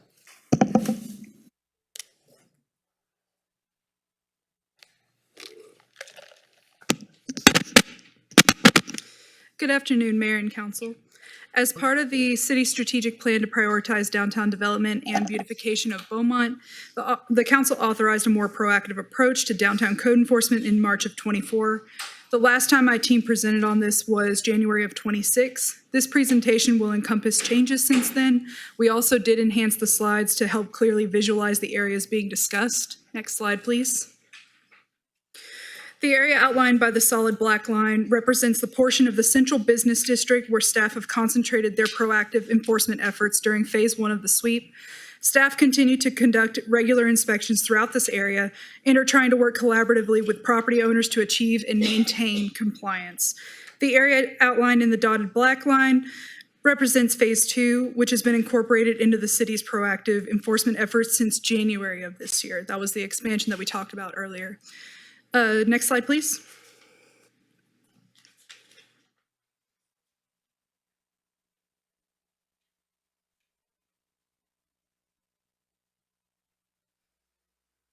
This slide shows all of the properties that have been tagged by staff since the downtown proactive code sweep, which began again in March of '24. Next slide, please. The buildings highlighted in green have completed repairs and are considered code compliant. I sincerely appreciate the property owners for their cooperation and commitment to maintaining their properties to strengthen our downtown. Next slide, please. While some of the properties have made considerable progress and a few are anticipated to achieve compliance, many properties have remained stagnant or even regressed. Properties that are in red are considered unsafe for habitation, which are commonly referred to as red tagged. Next slide, please. This map represents the properties with active charges filed in municipal court due to unresolved code violations. In September 2024, the City Council adopted the Vacant Building Registry Ordinance to encourage the maintenance, rehabilitation, and productive reuse of vacant buildings. While some of the properties currently meet the ordinance's exemption criteria, such as actively being marketed for sale or for lease, undergoing permitted construction, or otherwise qualifying under the VBR, they do not have a certificate of occupancy on file with the city. Other properties remain out of compliance with the ordinance, and in many cases, enforcement actions have resulted in citations being filed in municipal court. Next slide, please. This slide presents recent developments. The dark blue areas on the map indicate properties that are currently publicly listed for sale, while the light blue-green areas represent open permits with associated various renovation, repair, or maintenance projects. Next slide, please. This slide highlights the economic activity that has occurred within the downtown proactive code sweep area since July of 2025. About a year ago, 7 properties are currently listed for sale. The city hosted 3 pre-development meetings, 2 of which have occurred in the last 6 months. The city issued 9 certificates of occupancy, and 3 of which have been issued in the last 6 months. For citizens watching here today, a certificate of occupancy is required before a business may open to the public. Next slide. I want to thank the council for your continued support of our staff and for the policies that have enabled this program to move forward. I also want to recognize the property owners and the tenants who have invested in improving these historic buildings, and in doing so are strengthening the safety and vitality in our downtown. Addressing civic appearance is the first step to building civic pride. And these enforcement efforts are helping set the foundation for a more active and resilient community. Thank you for giving me the opportunity to provide you this update. Any questions?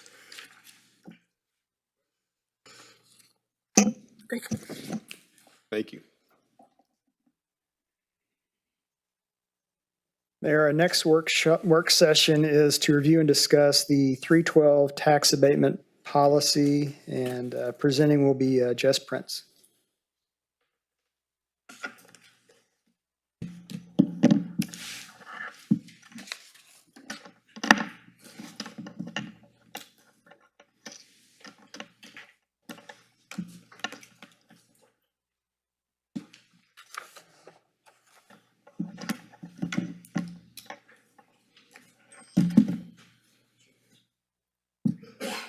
Good afternoon.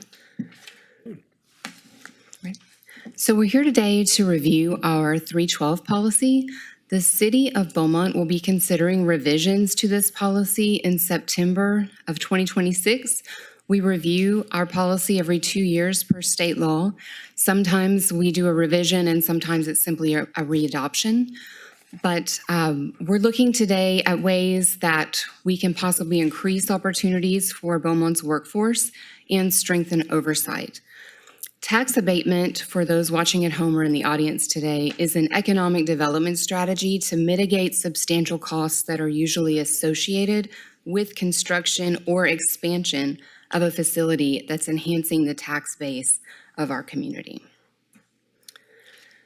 So to recap, our city manager, Mr. Boone, gave you guys a work session on, I see.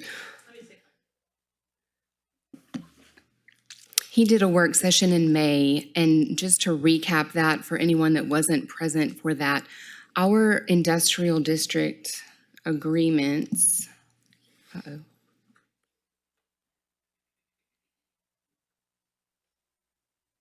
You good? Our industrial district agreements account for approximately 12% of our general fund revenues. Abatement periods are typically an initial 10% or less. 10 years or less. We are typically renegotiating these agreements every 7 years. And so the years 1 through 3 are taxed at 80%, while years 4 through 7 are taxed at 75%. A minimum investment for us to even consider this sort of abatement is $500,000 with a 20-person commitment for full-time equivalent employees.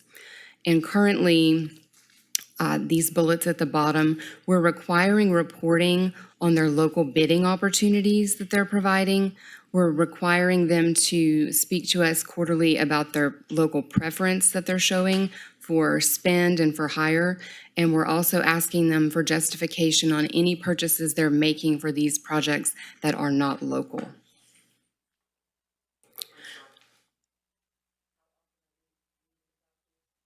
they're doing quarterly reports, and then they do an annual report as well.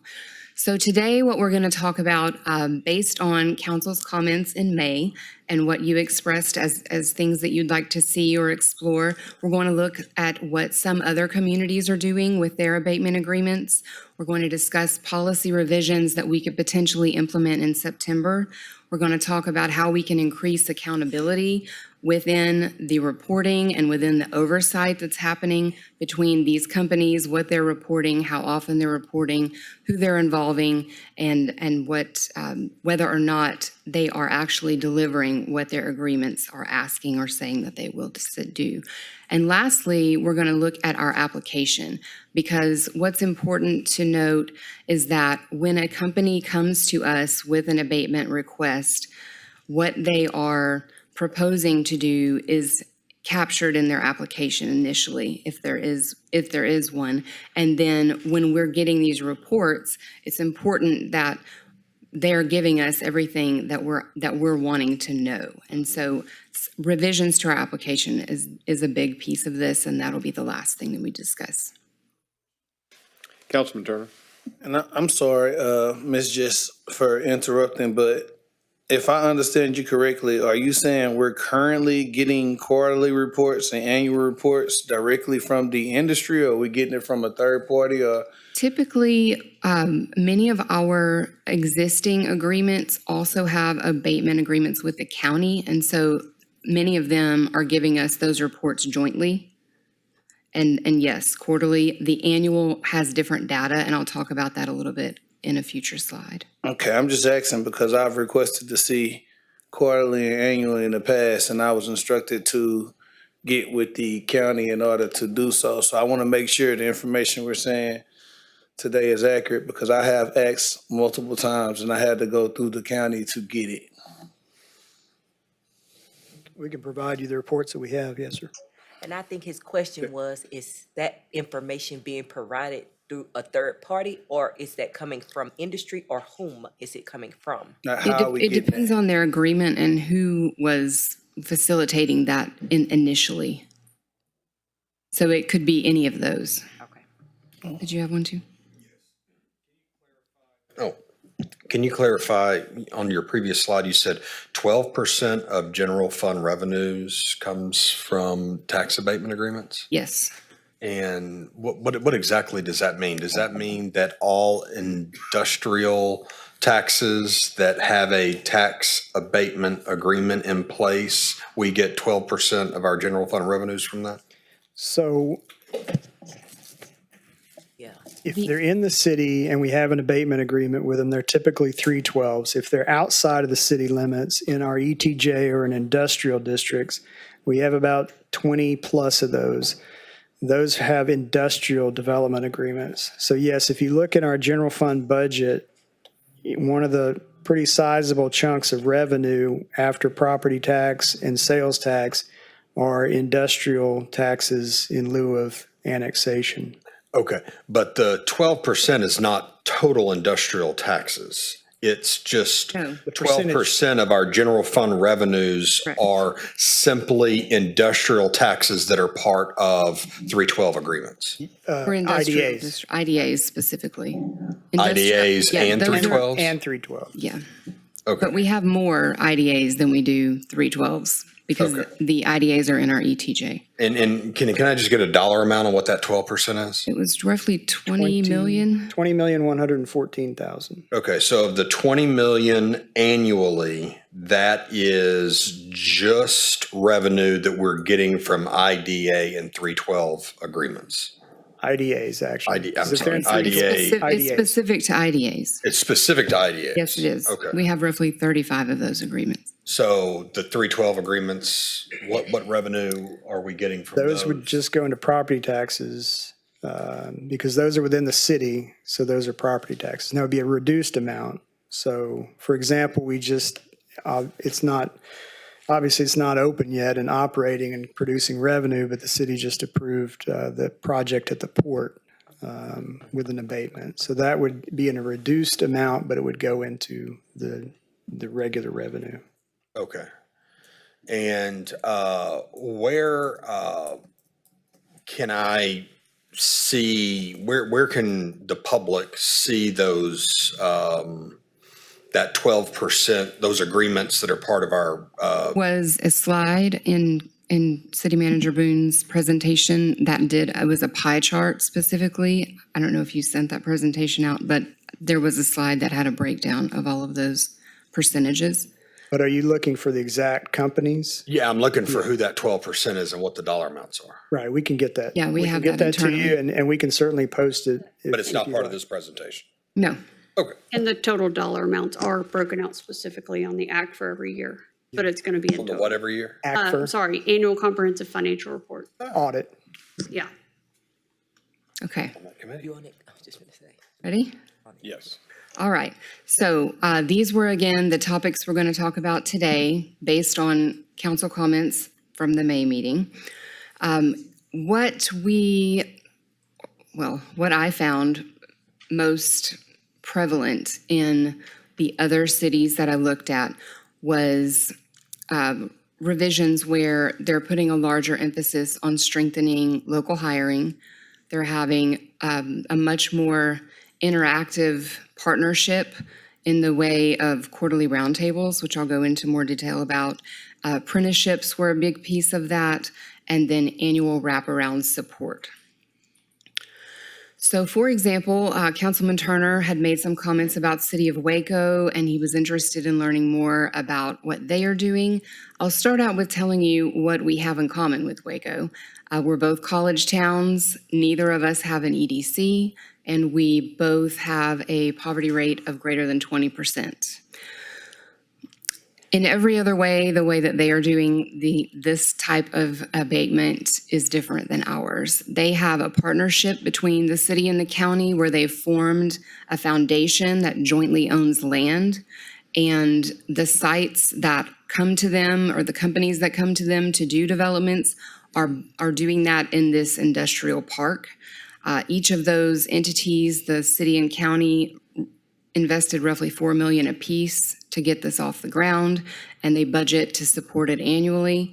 The third-party oversight that was alluded to is done by the Chamber of Commerce. They have a much larger Chamber of Commerce in Waco, and that chamber serves the county essentially.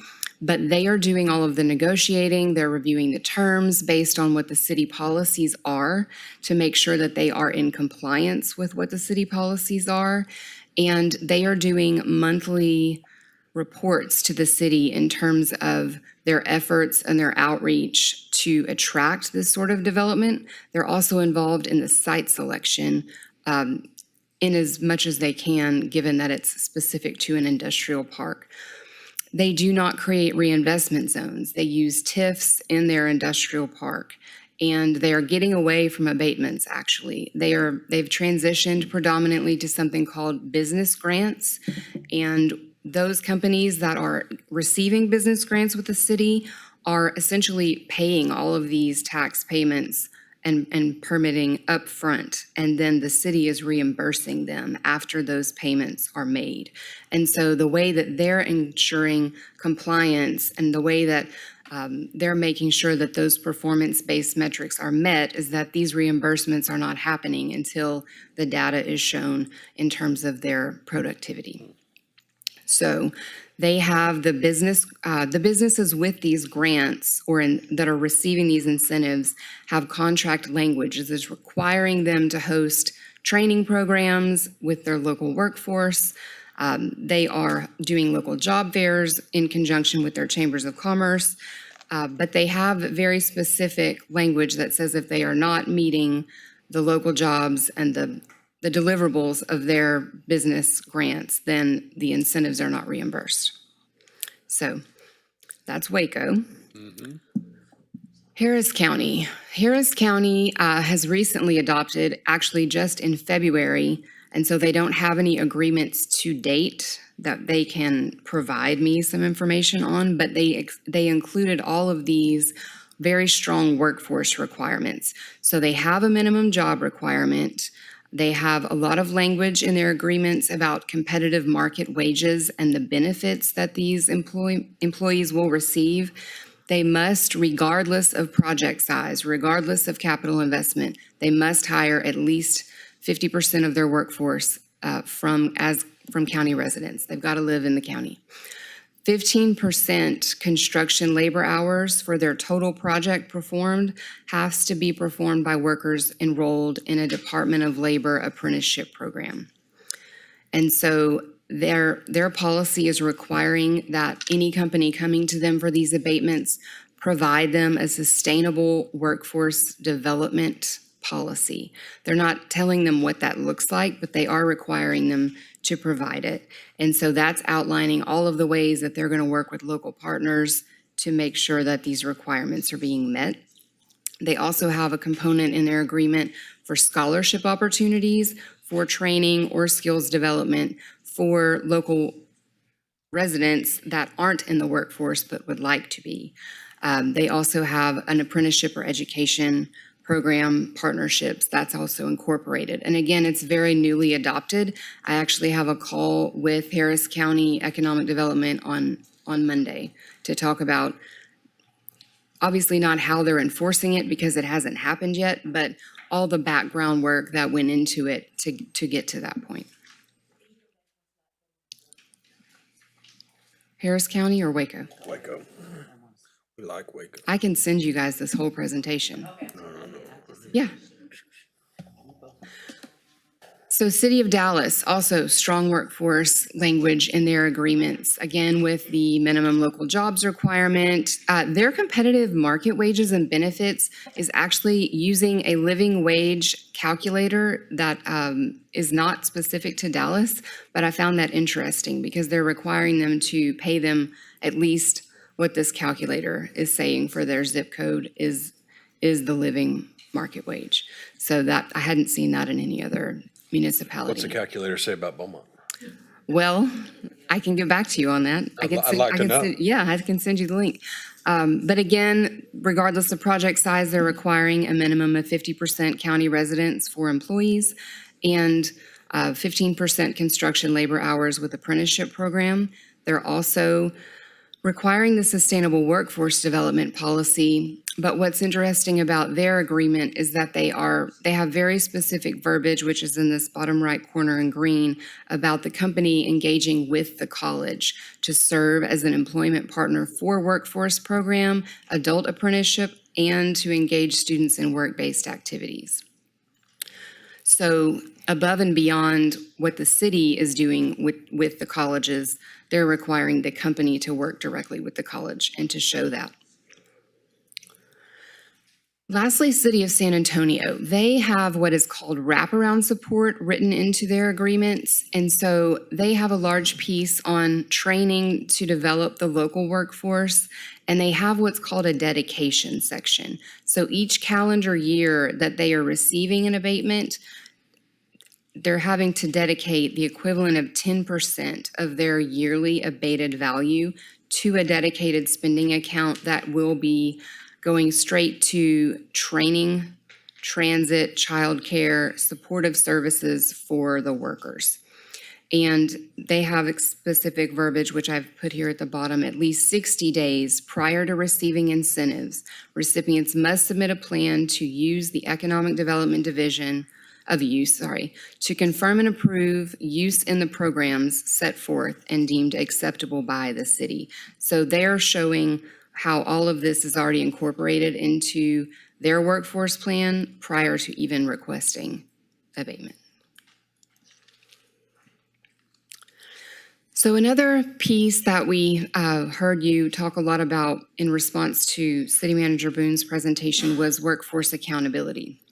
And what can we do to increase that, and what does that look like? And so strengthening our local partnerships, including language in our agreements that are on wages specifically, the job fairs and training, and the local construction opportunities for a lot of our subcontractors. But at the end of the day, what we want to do is establish additional oversight. And, you mentioned, I believe Councilman Crenshaw, potentially using our audit committee to have some increased oversight going forward. But all of the cities that that I've talked with and looked at are doing compliance in-house. Their economic development division is handling that. And so I think just creating additional parameters and other deliverables on a more frequent basis would help a lot and go a long way toward that. Because as I mentioned, we're only getting an annual report that includes any sort of employment data. The quarterly reports are more specific to how the dollars they're spending in our local economy with local business for their supplies, but they're not speaking on a regular basis to the number of people that are employed, how many of them are local, any sort of apprenticeship programs. That's an annual report that comes after the fact. And so looking at that doesn't really help us because it was a year ago, so it's hard to say that it's current data.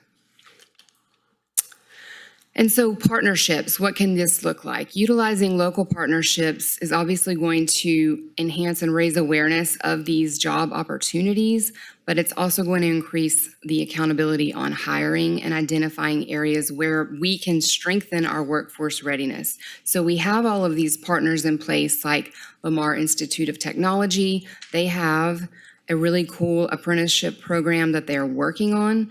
But right now, what they can do is customize training for a customer's need. So if they have a business coming that says, we need 15 employees that are skilled in this particular set of skills, they can customize training to that end. BISD CTE program, they have a lot of programs that are earning dual credit and certifications so that when they graduate high school, they're already ready partially to go into the workforce in this way. But Workforce Solutions, Chamber of Commerce, both of them do a lot of education components, and they have the capacity, and they did in the past, to create specific education for an employer or for a company, presenting to the community or to the subcontractors, for example, here's what this entity is going to need and for how many years, and this is how you can prepare yourself to win contracts in this arena. And then, of course, our Sabine Area Labor Council and our Association of General Contractors, just the AGC alone has over 200 members that are all specific to industry. And so looking at what we could do in terms of a ready-to-work collaboration and incorporating that in agreements so that these companies can show us that they're actively doing outreach and participation with all of our existing partners, I think would also increase oversight going forward. This is an example, I mentioned specific language. So this is an example from San Antonio of their wage requirements, and you can see that they are tiered. So if you're paying an employee 80% of the median wage and your minimum capital investment is 10 million and you're creating at least 50 jobs, then you're getting 20% abatement. And those percentages increase, obviously, the better your situation is. And so you're not saying, hey, you're getting 80% years 1 through 3 and you're getting 75% years 4 through 7. It's maybe contingent on what it is that you're doing for the local workforce and the local economy. That's just an example of what that could look like. So the ready to work collaboration, that could be, and we have a lot of the cities that I discussed this with do quarterly roundtables so that there's someone very internal to the companies receiving abatement that actually works with the hiring process for their companies, that is coming to speak with the council, the AGC, the labor union, the apprenticeship programs at LIT, the workforce, so that they're all on the same page about what's needed and then again, what's happening. They can co-host these job fairs that if we were to require them in agreement in tandem with either Chamber of Commerce or LIT or any other entity. I think BISD also does job fairs, but having those education pieces and then a way for our local construction opportunities to really be brought to light for all of those local contractors are just things that we could implement. Now, I spoke earlier about the importance of our application. Right now, our application is a PDF file. It's online. But if we were to make it actually hosted on the website and fillable, it would email staff an Excel with all of the fields from their application filled out. And it would make it much easier for compliance and for reporting for us to have that all in a database that says, okay, here's year one of your abatement. Here's your quarterly report. Here's how many employees you said you were going to have by this time. And here's what your application said, here's what you actually have. And so, of course, that would make it a lot easier for us to incorporate more compliance. The employment impact pay range is something that I'd like to see included in our application. We have some vague language now that says, you can apply or supply that information to us, but I think it would be helpful to see that on every single case. Competitive citing narrative, which I have a cite on here in a minute, is the but-for piece that talks about, if they weren't to receive an abatement, then they couldn't do the project here. Or the reason they're doing the project here is because they're getting the abatement.